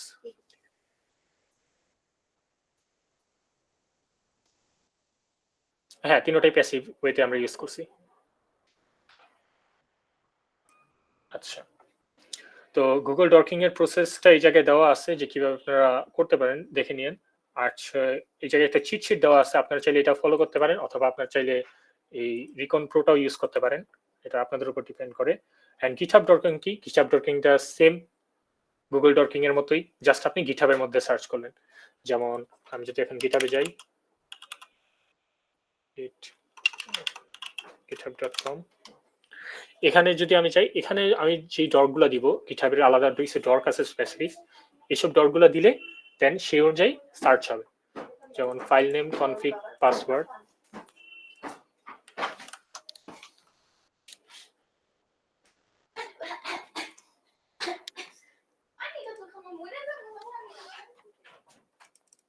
আচ্ছা, এই জায়গায় আচ্ছা কি আমরা ডট দিছিলাম যাতে এই সময় খেয়াল নেই। আচ্ছা, config.php আর পাসওয়ার্ড এটা দিছিলাম না? হ্যাঁ, এটাই দিছিলাম। Search in specific file. তো এখানে দেওয়ার পর যদি কোনো রেপোজিটরি থাকে নাই, ইস্যু যদি থাকে নাই, তো এই জিনিসটা কি আমাদের ডিরেক্টলি তো এইভাবে সার্চ করবেন না, আপনারা স্পেসিফিক টার্গেটটা নিয়েই সার্চ করবেন।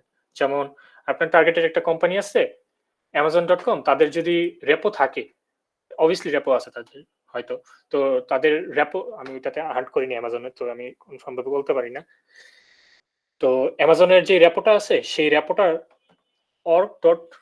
org দিয়ে দেন কোম্পানির নামটা দিবেন, কোম্পানির নাম দিয়ে দেন হচ্ছে স্পেসিফিক এইসব ডটগুলা পেস্ট করে দিবেন। দেন আপনি সেই রিলেটেড যদি থাকে সেগুলো এখানে দেখতে পারবেন বিভিন্ন জায়গায়। ঠিক আছে, তো এটা হচ্ছে কি গুগল ডকিং এর মতো সেম জিনিসই। তো এই যে কিছু এক্সাম্পল দেওয়া আছে গুগল ডকিং এর, এগুলো আপনারা ইউজ করতে পারেন। যেমন কিছুদিন আগে অথবা কয়েক মাস আগেও, কয়েক বছর আগেও অনেক ফেমাস ছিল, যেমন আপনার সবচেয়ে ফেমাস ডকিংটা ছিল বলতে গেলে ওপেন এর এপিএ কি ফাইন্ড আউট করা। তো অনেক সময় ওপেন এর এপিএ কি গুগল ডট করে বের করা, কি কই গিটহাব ডট করে করা যাইতো, সেই এপিএ কি ইউজ করা যেত ফ্রিতে। অনেকে ডেভেলপাররা ভুলবশত গিটহাবের মধ্যে পুশ করে দিত তাদের টুলস গুলোর সাথে এপিএ কি গুলো। ইভেন আমাদের একজন ডেভেলপার, সে বলছিল তার কোম্পানিতে নাকি ভুলবশত তাদের যে ডেটাবেসের কি গুলো আসছিল, সিক্রেট গুলো ছিল, সবকিছু ভুলবশত পুশ করে দিছিল। তো তাদের কোনো খোঁজ খবর ছিল না, পরে এক দুদিন পর তাদের খেয়াল হয়েছে যে আসলে এই জিনিসগুলো পুশ করে দেওয়া হয়েছে। তো ওই জিনিসগুলো যে পুশ করে দেওয়া হয়, পাসওয়ার্ড গুলো, এগুলো আপনি এই ডট করে বের করতে পারবেন, বুঝা গেছে? তো এগুলো যদি পেয়ে যান তাহলে তো এটা হলো হাই ভ্যালুর একটা ইয়া হয়ে যায়, তো সেখানে একটা ভালো অ্যামাউন্টের বাউন্টি দেয়। বুঝা গেছে গিটহাব ডকিংটা কেন ইম্পর্টেন্ট?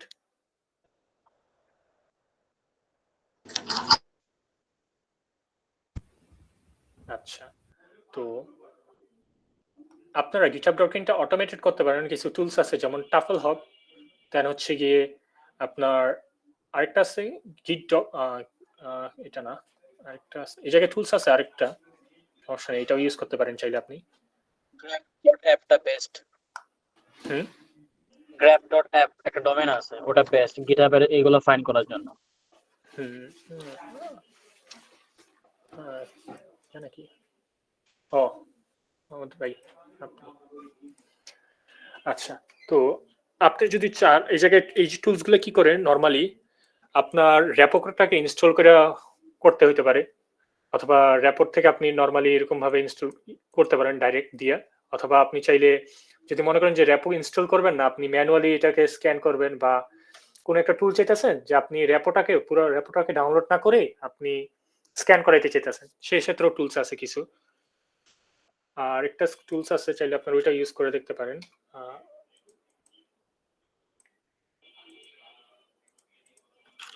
github.com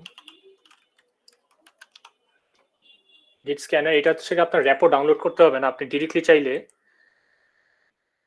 আপনার গিটহাবের টোকেনটা দিয়ে ছেড়ে আপনি ডিরেক্টলি র্যাপো 4-5টা একসাথে দিয়ে ফালায় রাখবেন, আর যখন আপনার স্ক্যান করা কমপ্লিট হয়ে যাবে, সব ইনফরমেশন বের করা কমপ্লিট হয়ে যাবে, দেন আপনাকে নোটিফিকেশন পাঠিয়ে দিবে প্লাস ফাইল সহ যে কি কি ইনফরমেশন সে পাচ্ছে। ঠিক আছে, তো আপনার ম্যানুয়ালের জিনিসটা করতে হইতেছে না, সেক্ষেত্রে আপনি চাইলে এটা ইউজ করতে পারেন মাল্টিপল র্যাপোর ক্ষেত্রে। কোনো একটা সিঙ্গেল র্যাপো যদি হান্ট না করেন বা টার্গেট চুজ না করেন।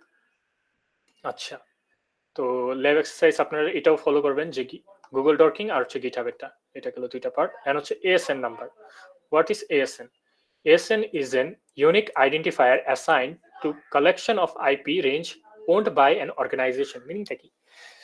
আপনি যদি ইজিলি ASN জিনিসটাকে বুঝতে চান, ধরে নেন যে আপনার এরিয়া, ঠিক আছে, এরিয়ার মধ্যে মাল্টিপল বিল্ডিং আছে, এই মাল্টিপল বিল্ডিং এর মাল্টিপল আপনার হোস্ট, মাল্টিপল হোমস আছে, বা আপনাদের এক একজনের ঘর আছে, তো এক একটা ঘর এক একটা সার্ভার ধরে নেন, এক একটা বিল্ডিং এক একটা আইপি ধরে নেন, ঠিক আছে, আইপি রেঞ্জেসই ধরে নেন, এক একটা বিল্ডিং এক একটা আইপি রেঞ্জেস, সেগুলোর মধ্যে এক একটা ঘর আছে, সার্ভার আছে।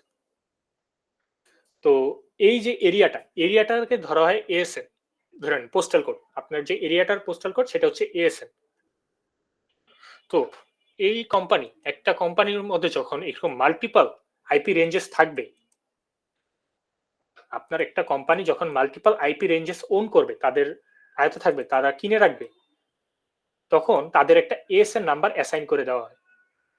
বুঝতে পারছেন কথাটার মিনিংটা? হ্যালো, রেসপন্স করেন, যদি না বুঝেন তাহলে বলুন।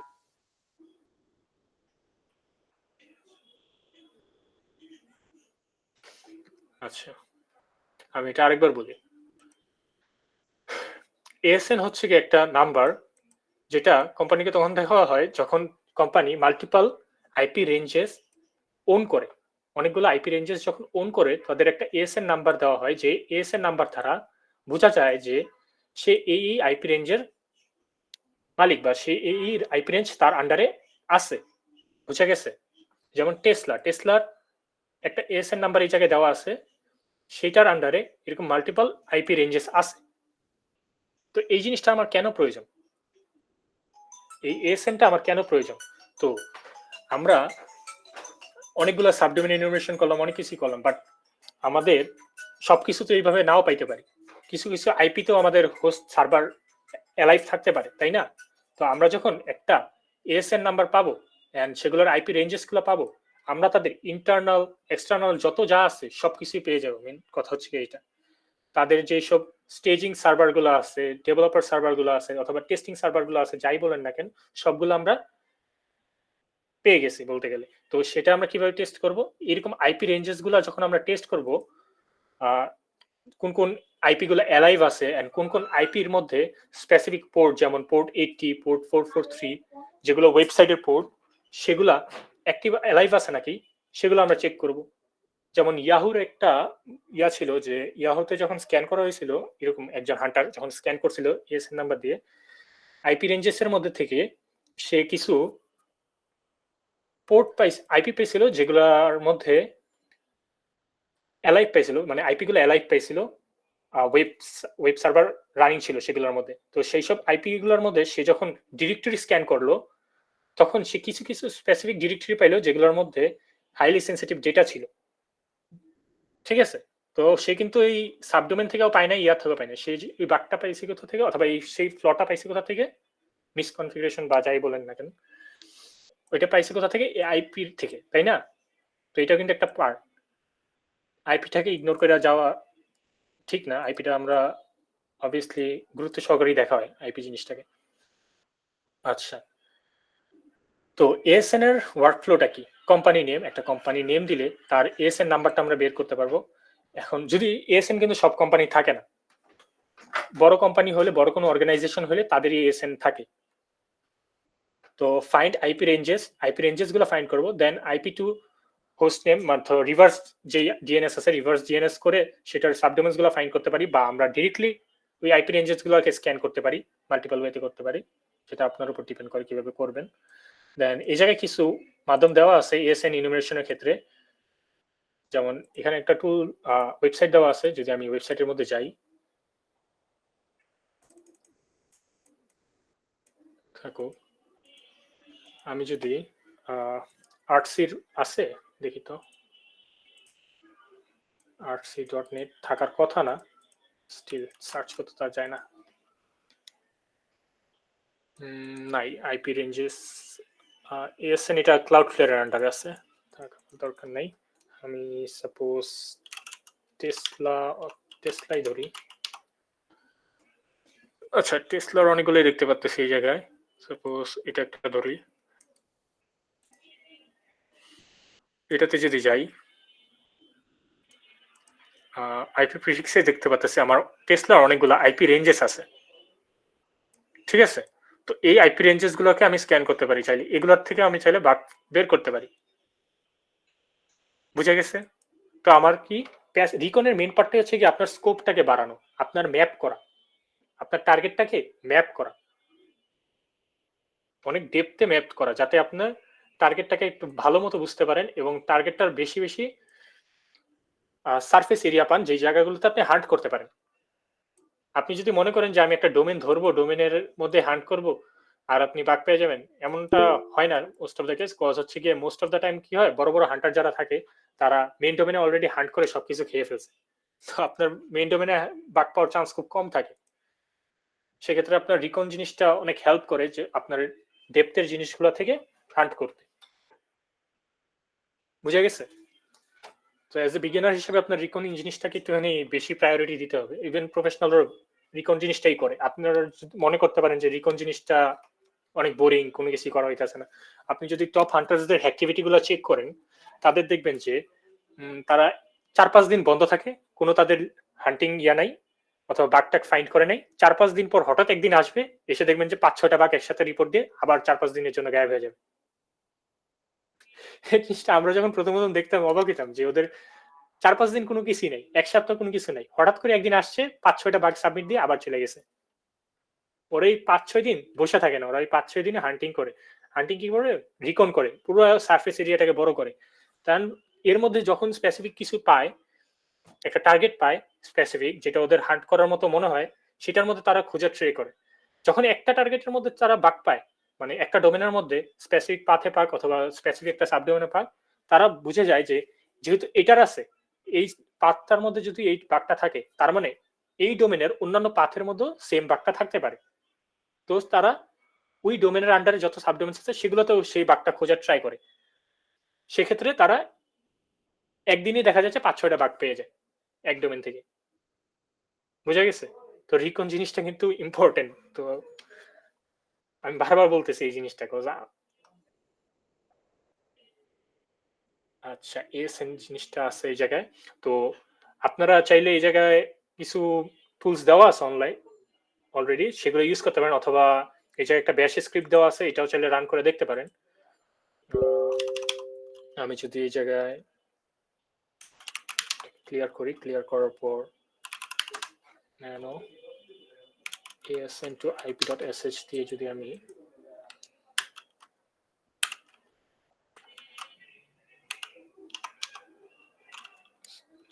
chmod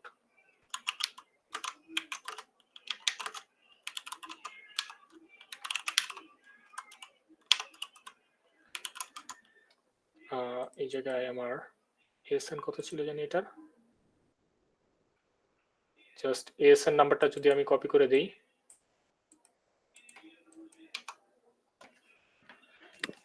অলরেডি ট্রাই করা হয়েছিল তো জিনিসগুলো, যাতে আপনাদের এই জায়গায় ভুল না হয়। তো আমাকে এই জায়গায় বের করে দিয়ে দিছে যে এতগুলা আইপি রেঞ্জেস আছে, ঠিক আছে। আপনারা চাইলে এটা ইউজ করতে পারেন, ব্যাশ স্ক্রিপ্ট। আচ্ছা এই জায়গায় কিছু ল্যাব এক্সারসাইজ দেওয়া আছে, সেটা আপনারা ট্রাই করে দেবেন। নেক্সট হচ্ছে গিয়ে historical data mining. Historical data mining জিনিসটা কি?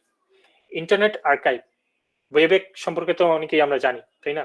ওয়েবেক জিনিসটা কি?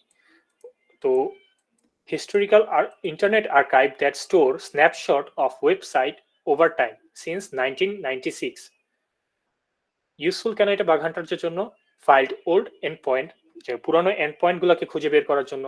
দেন কোনো ফাইল যেটা এখন রিমুভ করে দিছে বাট আগে ছিল, ঠিক আছে, আগে ছিল বাট এখন রিমুভ করে দিছে, সেগুলো বের করার জন্য। এখন সেগুলো নাও পাইতে পারেন যদি এটা আর্কাইভের মধ্যে স্টোর না থাকে, স্ন্যাপশট না নেওয়া থাকে, তাহলে আপনি পাবেন না। যদি স্ন্যাপশট নেওয়া থাকে তখনই আপনি পাবেন। দেন ফাইন্ড ওল্ড প্যারামিটারস, পুরনো প্যারামিটার যেটা এখন অ্যাক্সেস করা যায় আর এটা ভালনারেবল হইতে পারে।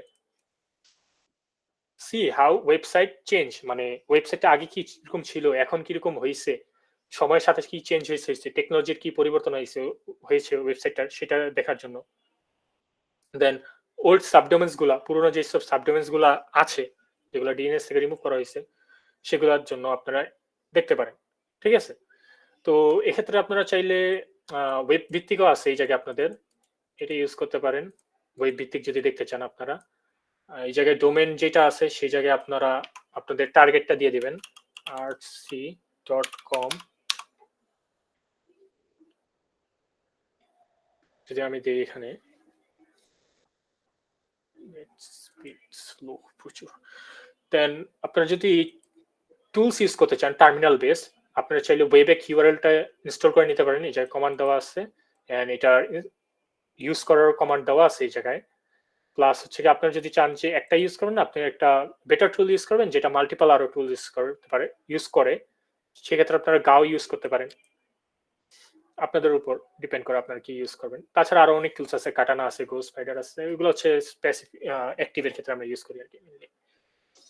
আচ্ছা তো ওয়েমোডটা আপনারা ইউজ করতে পারেন, ওয়েমোডটা বেটার আমি বলবো প্যাসিফিকনের ক্ষেত্রে, কজ এটা আরো অনেক বেশি ল্যান্ড করে।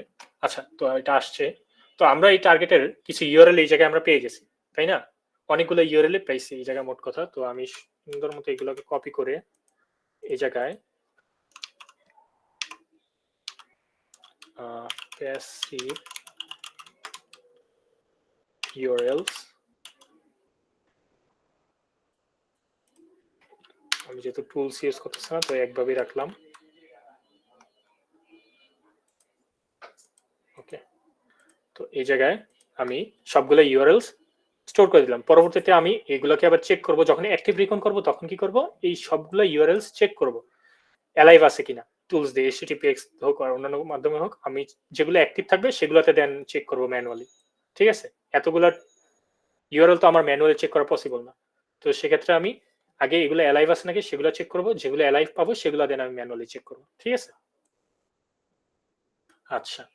তো এইখানে কিছু টুলস আছে, আপনারা চাইলে এগুলো ইউজ করতে পারেন। ফার্স্ট এটা ম্যানুয়ালি করে দেখেন। And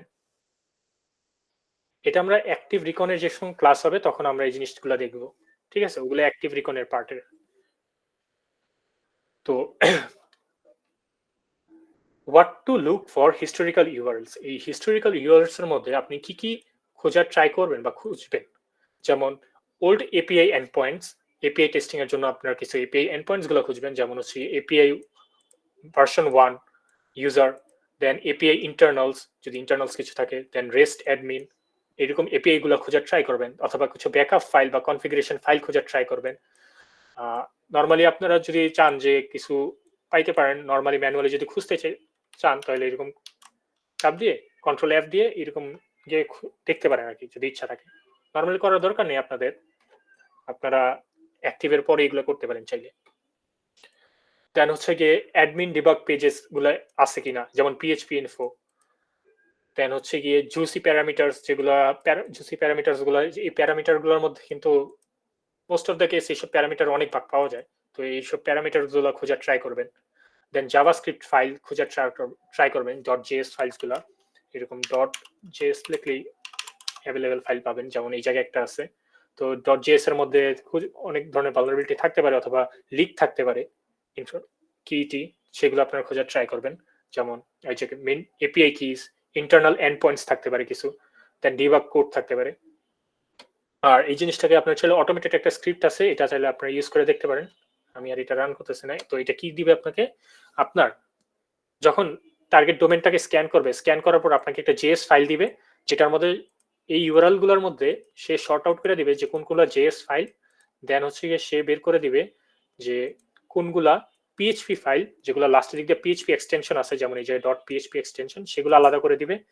দেন হচ্ছে পোটেনশিয়াল এলএফআই, যদি কোনো ইউআরএল পায়, যেমন হচ্ছে গিয়ে আপনার যেমন এটা দেখলাম ফাইল পাথ, এগুলোর মধ্যে আমার পোটেনশিয়াল এলএফআই ট্রাই করতে পারি, মানে এক ধরনের বাগ যেটা আমরা ট্রাই করতে পারি এইসব প্যারামিটার, এই দুটো এই প্যারামিটারগুলোর মধ্যে, সেগুলো আলাদা করে দিবে। দেন পোটেনশিয়াল এসএসআরএফ, যেগুলোর মধ্যে আমরা এসএসআরএফ বাগ ট্রাই করতে পারি, এসএসআরএফ মেবি ইউআরএল আছে, রিডাইরেক্ট আছে, এগুলোর মধ্যে আমরা এসএসআরএফ ট্রাই করতে পারি, সেগুলো বের করে দিবে।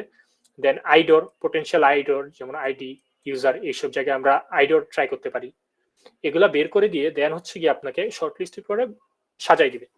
ঠিক আছে, তো এটা চাইলে আপনারা ইউজ করে দেখতে পারেন। দেন গিটহাব হিস্টোরিক্যাল অ্যানালাইসিস, আপনি চাইলে গিটহাবের, যেমন আমি একটা কোড পুশ করে দিলাম, যেমন কি ধরা যায়, আপনি প্রোডাকশনের ক্ষেত্রে একটা জিনিস আপলোড করে দিলেন, ওই যে যার কথা বললাম তারটাই বলি, যে তারা যখন দেখতে পারলো যে তাদের যে কোম্পানির ডেটাবেসের পাসওয়ার্ড গুলা বা কনফিগারেশন সেন্সিটিভ জিনিসগুলো যখন কিভাবে পুশ করে দেওয়া হয়েছিল, সেগুলা রিমুভ করে দিছে, কিন্তু দেওয়ার পরও তো সেগুলা হিস্টোরিতে থেকে যায়, গিটহাবের কমিট হিস্টোরিতে থেকে যায়। তো সেই জায়গা থেকেও জিনিসগুলো কিন্তু রিমুভ করে দিতে হয়।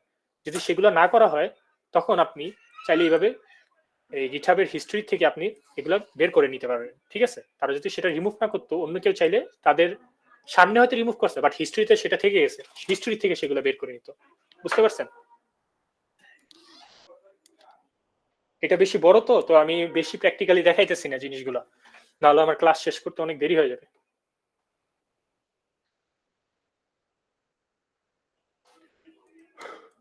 বুঝে গেছে? কোনো কোশ্চেন আছে এখানে? হ্যাঁ, গেছে আজকের ক্লাস কেউ বুঝতেছে না, অর্ধেকের বেশি মানে মাথার উপর দিয়ে চলে গেছে।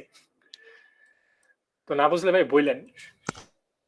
ভাই এটা রেকর্ডিং থাকবে না? হ্যাঁ, অবভিয়াসলি থাকবে। আচ্ছা, তো এটার একটা ল্যাব আছে, এটা চাইলে আমরা টেস্ট করে নিতে পারেন। ল্যাব বলতে কি আপনারা টাস্ক আছে আর কি, টাস্কটা করে নিয়েন। দেন হচ্ছে গিয়ে আপনার টেকনোলজি ফিঙ্গারপ্রিন্ট প্যাসিভের ক্ষেত্রে, আর একটা আছে টেকনোলজি ফিঙ্গারপ্রিন্ট। টেকনোলজি ফিঙ্গারপ্রিন্টটা কি, আপনাকে টেক স্টেকটা বের করা, যে কি কি টেকনোলজি দ্বারা এটা বিল্ড করা হয়েছে বা কি কি টেকনোলজি দ্বারা এটাকে মেনটেন করা হইতেছে। একটা ওয়েবসাইট তো আর এভাবে তৈরি হয় না, মাল্টিপল টেকনোলজি ইউজ করা হয়, যেমন ওয়ার্ডপ্রেসের মাধ্যমে তৈরি করতে পারে, ড্রপালের মাধ্যমেও করতে পারে, দেন জেনকিন্স দিয়েও এটা মেনটেন করতে পারে, সিআইসিডির যেটা। দেন বিভিন্ন সার্ভার আছে, এনজিনিক্স, তার হচ্ছে গিয়ে অ্যাপাচি, এগুলো ইউজ করতে পারে। যেমন হচ্ছে গিয়ে আমি যদি এখানে দেখি গিটহাবেরটা, যদি এই জায়গায় একটা এক্সটেনশন আছে ওয়াপালাইজার, এটা হয়তো সবাই চিনেন। তো এই জায়গা থেকে আপনি টেক্সট স্ট্যাকটা দেখতে পারবেন যে কি কি টেক্সট স্ট্যাক এই জায়গায় ইউজ করা হয়েছে গিটহাবের মধ্যে, যেমন জাভাস্ক্রিপ্ট ফ্রেমওয়ার্ক কি কি ইউজ করা হয়েছে, দেন কন্টেন্ট ডেলিভারি ডিস্ট্রিবিউশন যেটা সিরিয়ান ইউজ করা হয়েছে সেটা কি, দেন ডেভেলপমেন্টের ক্ষেত্রে কি করা হয়েছে, দেন আরো কিছু ইনফরমেশন এই জায়গায় দেখতে পারবেন। আরো আছে আপনার এই জায়গায় দেওয়া আছে যে প্যাসিভ ফিঙ্গারপ্রিন্টের জন্য কিছু টুলস আছে, যেমন হচ্ছে ওয়াপালাইজার একটা, এটা আপনারা ডিরেক্টলি এখান থেকে ইনস্টল করতে পারেন। হয়ে গেল,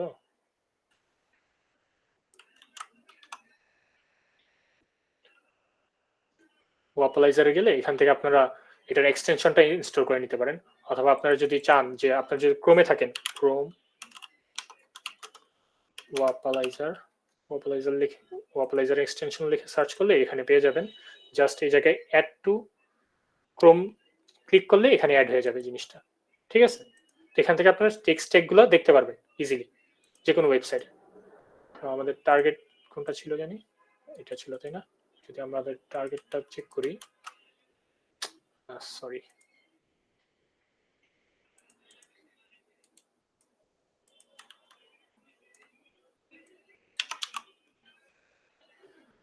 আচ্ছা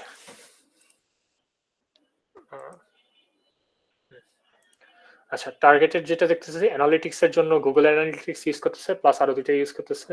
আর সে কি কি ইউজ করছে এই জায়গায় সবগুলোই আমরা একটা হিস্টরি বা আচ্ছা ডেটা পেয়েছি, ঠিক আছে, ম্যাপিং এর জন্য আমাদের। সেক্ষেত্রে আপনারা বিল্ড উইথ ইউজ করতে পারেন, যেমন বিল্ড উইথ মেবি আছে আমার কাছে অলরেডি। আচ্ছা, ক্যাপচা দিছে, ক্যাপচা আমি আর করতেছি না এই জায়গায়। তো বিল্ড উইথের মধ্যে সেম ওয়াপালাইজারের মতোই পাবেন, বাট একটু ডিটেলস সহকারে পাবেন আর কি। আচ্ছা, তো আমরা টেকনোলজি ফিঙ্গারপ্রিন্ট জিনিসটা তো বুঝলাম তাই না? এটার মাধ্যমে আমরা মেনলি ফিঙ্গারপ্রিন্টিং এর মাধ্যমে জাস্ট আমরা টেকনোলজি ফিঙ্গারপ্রিন্টসটা করলাম, যে টেকনোলজিস কি কি ইউজ করা হয়েছে এটা বিল্ড করতে বা এটা মেনটেন করতে, কি কি করা হচ্ছে, কোন কোন ভেন্ডরের জিনিসগুলো ইউজ করা হইতেছে, সেটার জন্য আমরা এইসব এক্সটেনশন গুলো ইউজ করে থাকি। বুঝা গেছে?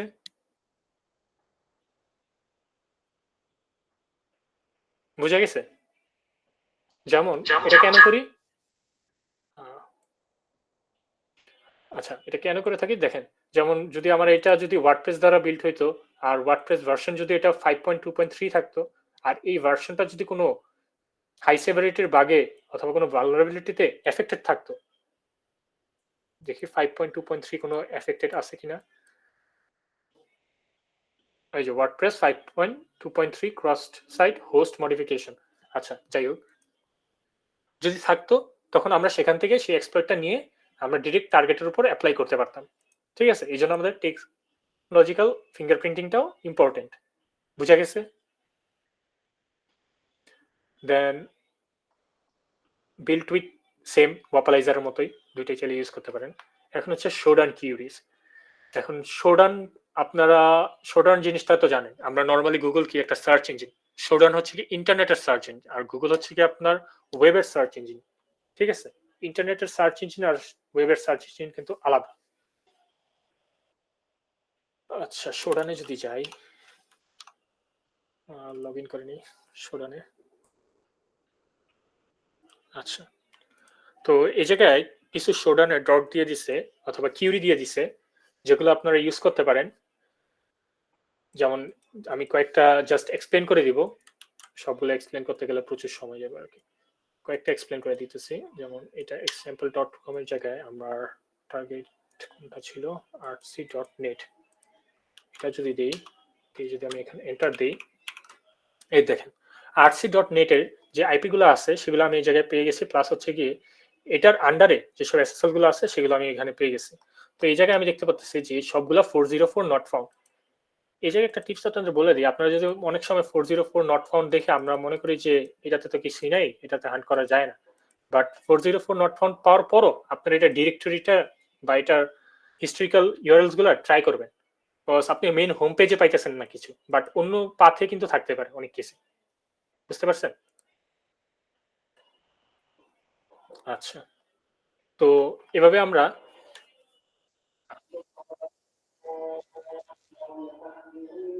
হ্যাঁ না ভাই, আইপি তে কিভাবে ওয়াইল্ড কার্ড ইউজ করে? আইপি তো 4 ইয়ার একটা ইয়া থাকে, যদি IP4 হয় আর কি, আইপি তে ওয়াইল্ড কার্ড ইউজ করা যায় না। আচ্ছা, তো আমরা যদি চাই যে স্পেসিফিক কোনো টার্গেট প্রোডাক্ট, সাপোজ এই যে আমি বললাম যত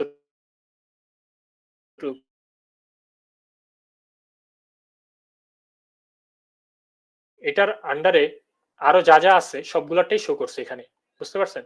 তো আমি চাচ্ছি যে স্পেসিফিক কিছু প্রোডাক্ট, যেমন আমি দেখলাম যে আজকে রিসেন্টলি এনজিনিক্স এর একটা ভালনারেবিলিটি বের হলো, ধরে নিলাম একটা হাই সেভারিটির ভালনারেবিলিটি বের হলো যেটার এক্সপ্লয়েটও পাবলিকলি অ্যাভেলেবল। আমি চাইতেছি যে সেটা আমি এক্সপ্লয়েট করবো, সেক্ষেত্রে আমি কি করতে পারবো? স্পেসিফিক আমার এই টার্গেটটা আছে, এই টার্গেটটা আমি এখানে সার্চ করার পর এই যে প্রোডাক্টটাও আমি অ্যাড করে দিব পাশে, প্রোডাক্ট এনজিনিক্স, কোথায় গেল প্রোডাক্ট এনজিনিক্স দিয়ে যখন সার্চ করব, এখানে নাই যদি থাকতো তাহলে দেখাইতো।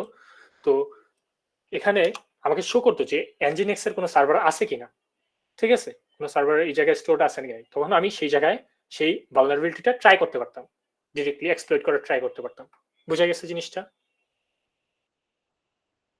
অথবা কোনো স্পেসিফিক পোর্ট ওপেন আছে কিনা, যেমন ডেটাবেস মাইএসকিউএল পোর্ট ওপেন আছে কিনা, এই জায়গায় যদি আমি একটা মাইএসকিউএল পোর্ট দিতাম, সেটা দিয়ে যদি চেক করতাম সেটা ওপেন আছে নাকি, সেটা আমি এখান থেকে দেখতে পারতাম। ঠিক আছে, সেই ইনফরমেশন গুলো নিয়েও আমি এই জায়গায় আমার এখানে স্টোর করে রাখতাম। বুঝে গেছে শোডান কেন ইউজ করি আমরা? এখানে মাল্টিপল টুলস আছে, শোডান ইউজ করতে পারেন, ফোফা ইউজ করতে পারেন, দেন ফুল হান্টার ইউজ একটা আছে সেটা ইউজ করতে পারেন, জুমা ইউজ করতে পারেন। আচ্ছা, সিএলআই টুলস আছে, বাট আমি এটা প্রিফার করি যে আপনি ম্যানুয়ালি করেন। আচ্ছা, ক্রিয়েটিভ ওসিন টেকনিক। এখন আপনি টেক্সট ট্যাগ আইডেন্টিফাই করার ক্ষেত্রে আমরা তো দেখলাম ওয়াপালাইজার, বাট আরেকটা ওয়ে আছে, বেটার ওয়ে বলি, সেটা হচ্ছে গিয়ে এই জব পোস্টিং অ্যানালাইসিস করা। আপনি যে কোম্পানিটার উপর হান্ট করতেছেন সেই কোম্পানিটার জব যে পোস্টিং গুলো দেয় বা জবের যে রিকোয়ারমেন্টস গুলো থাকে সেগুলো যদি আপনি ফলো করেন, আপনারা যারা দেখছেন যে বিভিন্ন জব রিকোয়ারমেন্টস যেগুলো থাকে জবের, তারা কিন্তু রিকোয়ারমেন্টস দিয়ে দেয় যে তারা এই এই কাজ জানা লোককেই তারা চায় বা অ্যাপ্লাই করতে বলে থাকে। তো সেই জায়গায় তারা দিয়ে দেয় যে তারা এক্সপিরিয়েন্স চায়, যে যেমন ধরেন পাইথন ডিজাইনগোতে 5 বছরের এক্সপিরিয়েন্স আছে, তা দ্বারা আমি বুঝতে পারি যে সেই কোম্পানি জিনিসগুলোকে পাইথন অথবা ডিজাইনগো দিয়ে মেনটেন করা হয়। দেন হচ্ছে গিয়ে experience with PostgreSQL and Redis, then হচ্ছে গিয়ে familiarity with AWS EC2 S3, then হচ্ছে lambda, then experience with Kubernetes or Docker, then elastic search, CI/CD, Jenkins preferred. তো এই জায়গায় আমরা কি কি শিখতে পারি যে সেই কোম্পানি ব্যাকএন্ড হিসাবে পাইথন ডিজাইনগোটা ইউজ করতেছে, ডেটাবেস হিসাবে PostgreSQL এন্ড Redisটা ইউজ করতেছে, ক্লাউড হিসাবে AWSটা ইউজ করতেছে, ইনফ্রাস্ট্রাকচার হিসাবে Kubernetes গুলো ইউজ করতেছে, দেন সার্চ হিসাবে ইলাস্টিক সার্চ ইউজ করতেছে। এরকম বিভিন্ন ইনফরমেশন আমরা তাদের জব যে পোস্টগুলো থাকে সেই পোস্টের থেকে আমরা বের করে নিতে পারি। বুঝা গেছে? দেন আরেকটা টাস্ক এই জায়গায় এসে পড়ছে, এই টাস্ক শেষে অ্যাকুইজিশন জিনিসটা অনেক সময় করে না। আপনার যদি আমি বলি, মোস্ট অফ দ্য কেস কি হয় যে মেইন ডোমেন যেটা আছে না, সবাই মেইন ডোমেনে চলে যায় হান্ট করতে, ঠিক আছে, 100% মেইন ডোমেনে যায়, 70% সাব ডোমেনে যায়, এই 60% সাব ডোমেনে যায়। নেক্সটে যায় গিয়ে আপনার অ্যাকুইজিশনে। অ্যাকুইজিশন গুলো কি? অ্যাকুইজিশনে যে আপনার মনে করেন 30% হান্টার অ্যাকুইজিশনে হান্ট করে। অ্যাকুইজিশন কি? যেমন হচ্ছে কি একটা কোম্পানি আপনার যেমন ধরেন আপনার টেসলা, ইলন মাস্ক একটা কোম্পানি কিনলো, টুইটারকে কিনে এক্স সে কনভার্ট করে নাম দিয়ে দিলে এক্স, তাই না? তো আগে তো টুইটার টেসলার আন্ডারে ছিল না, ঠিক আছে? তো টুইটার একটা ছোট কোম্পানিও হইতে পারতো, বুঝতে পারতো না, একটা ছোট কোম্পানি যেটাকে আগে কেউ হান্ট করে না বা আগে কেউ পরিচিত না। তো আপনি যখন টুইটারে হান্ট করতেছেন, টুইটারে হান্টটা মানে টুইটারের ওই জায়গায় হান্ট, সরি ভুলে গেছি এই জায়গায়। আপনি যখন টেসলাতে হান্ট করতেছেন, শুধু টেসলা বাদ দিয়ে আপনি কি করলেন, যখন দেখতে পারলেন যে টুইটারকে টেসলা কিনে নিছে বা টুইটারকে কিনে নিছে সেই কোম্পানি, তখন আপনি টুইটারে হান্ট করা স্টার্ট করে দিলেন। ঠিক আছে? কারণ টুইটারটা তো ওই কোম্পানির আন্ডারই, তাই না? সেটা হচ্ছে অ্যাকুইজিশন বা অ্যাকোয়ার্ড যে হান্টিংটা বলে। এটা আপনার অ্যাটাক সারফেসটাকে এক্সপ্যান্ড করে দেয়। তো আপনার সেই তার কোম্পানিটার সম্পর্কে সর্বদা আপডেটেড থাকতে হবে যে কোম্পানিটা কিভাবে কি হইতেছে বা কোনো কিছু এড হইতেছে নতুন নাকি না, এইসব জিনিসগুলো কিন্তু জানতে হয়। আচ্ছা, তো অ্যাকুইজিশন ফাইন্ড আউট করার জন্য মাল্টিপল জায়গাগুলো আছে, যেমন ক্রাঞ্চবেস আছে, উইকিপিডিয়া আছে, আরো আছে যেগুলো আপনারা এখান থেকে দেখে নিতে পারেন। দেন হচ্ছে গিয়ে আমাদের রিভার্স হুইস লুকআপ, ফাইন্ডিং রিলেটেড ডোমেন্স। এই যে কি বলছে, if you find the registered email name from whois. এই জিনিসটা কি, যে আমরা হুইসের মধ্যে দেখি যে কিছু ইমেল নেম থাকে, যেই ইমেলটা ওই ডোমেনের, ঠিক আছে? সাপোজ আমার এই টার্গেটের যেটা হুইসের মধ্যে অ্যাড হয়েছে না, তো একটা ডোমেন ইমেল আইডি অ্যাড্রেস দিয়ে, তো তাদের একটা ইমেল অ্যাড্রেস দিয়ে তো অ্যাড হয়েছে, তাই না? তো তারা যদি আরো ডোমেন নিয়ে থাকে, সেগুলোও তো সেম ইমেল অ্যাড্রেস দিয়েই ইউজ হয়ে থাকতে পারে, তাই না? তো সেম ইমেল অ্যাড্রেস দিয়ে আপনি খুঁজবেন যে এই ইমেল অ্যাড্রেস দিয়ে আর কয়টা ডোমেন অ্যাড হয়েছে। বুঝা গেছে? সেটা হচ্ছে গিয়ে আপনার হুইস লুকআপ, রিভার্স হুইস লুকআপের মধ্যে। দেন অ্যাকুইজিশন রিসার্চ, যেটা অলরেডি আমরা দেখে আসলাম, এটা হচ্ছে একটা টাস্ক। দেন এই জায়গায় হচ্ছে গিয়ে আপনাদের কমপ্লিট যে রিকন আছে, রিকন মেথোডোলজি, এটা হচ্ছে গিয়ে পুরো টাস্কটা যে আপনারা কি কি করতে পারেন, এই জিনিসগুলো আপনারা কমপ্লিটলি একটা টুল অলরেডি দেওয়া আছে ব্যাশ স্ক্রিপ্ট উপরে। এই 4টা আপনারা অথবা 5টা আপনারা এই এক টুল দিয়ে করতে পারেন। এগুলো আপনারা চাইলে অটোমেটেড করে নিতে পারেন, এটাও অটোমেটেড করা যাবে। জাস্ট এগুলো একটা চেক লিস্ট যে আপনি এগুলো কনফার্ম করছেন কিনা, আপনি এগুলা করছেন কিনা সেটার একটা চেক লিস্ট আর কি কথা। ঠিক আছে?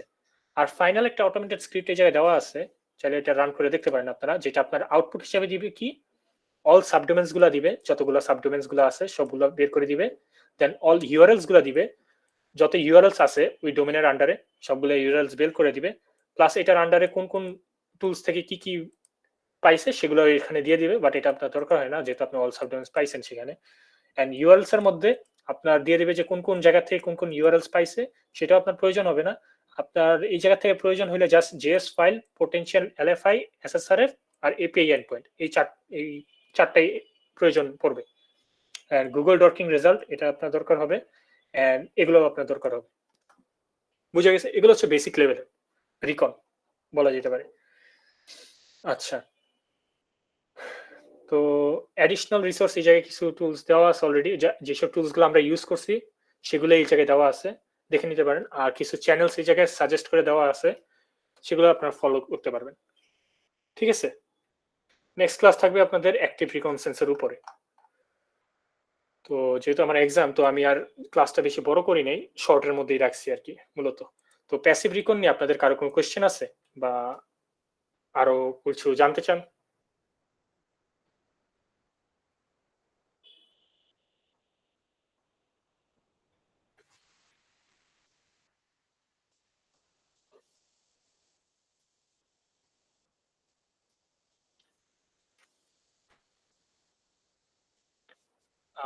রিভার্স রিভার্স করতে হবে IP to IP to host, IP to হোস্টের আছে, টুলস আছে বিভিন্ন অনলাইন ওয়েবের ভিত্তিক আছে, সেগুলো আপনি ইউজ করতে পারেন। সেটার ক্ষেত্রে আইপি দিলে সেই আইপিটার আন্ডারে কোন কোন ডোমেন্স গুলো আছে সেগুলো শো করে দেয় আর কি, সেটা ইউজ করতে পারেন। আপনারা একটা কাজ করেন, আপনারা সবচেয়ে বেস্ট হবে এই জিনিসটা পড়া কমপ্লিটলি, ঠিক আছে? এটা পড়লে আপনারা আরো ভালো বুঝতে পারবেন।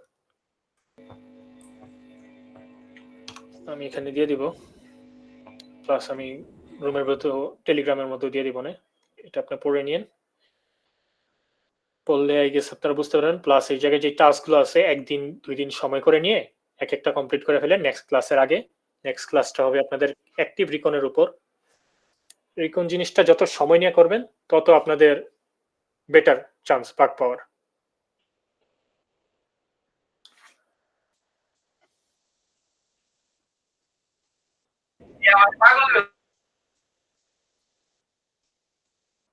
মানে বুঝি নাই। হুম, হুম।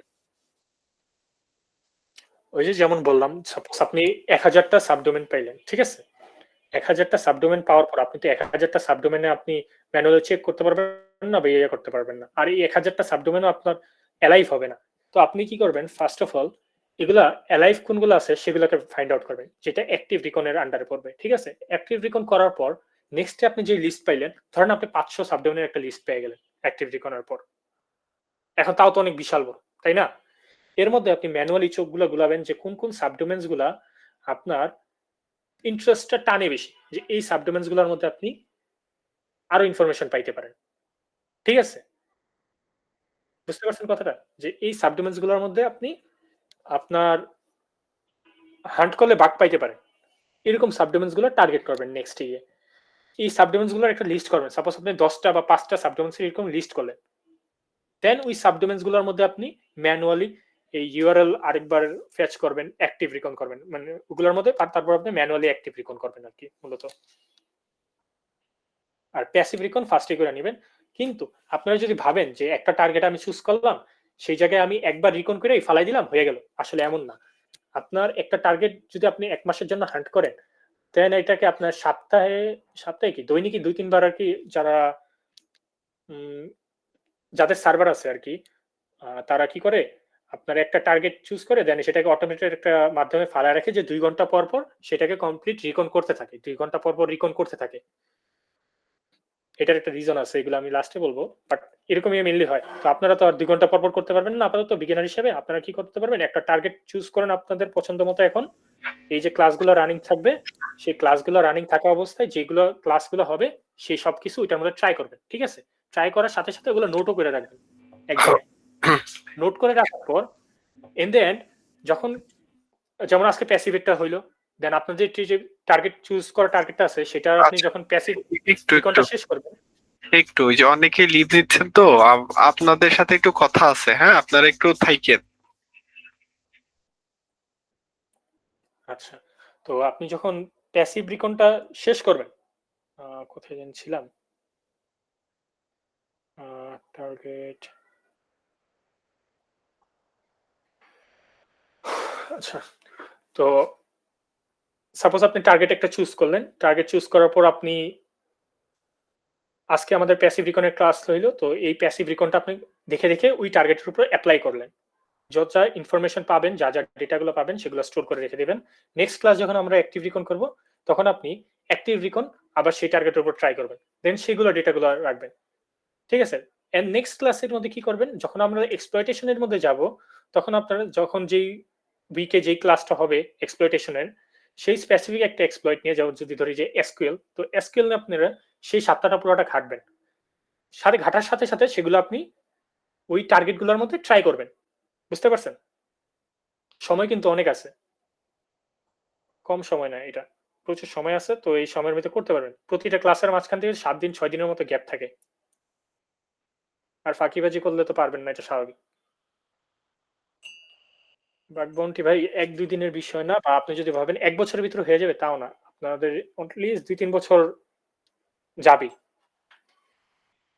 ভালোমতো আয়ত্ত নিতেই। আচ্ছা, আজকে ক্লাসটা আমি এখানেই শেষ করতেছি যদি আপনাদের কারো কোনো কোয়েশ্চেন না থাকে। সপ্তাহে ২ টা ক্লাস ভাই আসলে পসিবল না। আমাদের নিজেদেরও কাজ থাকে তো এগুলো মেইনটেইন করে আসতে কষ্ট হয় অনেক।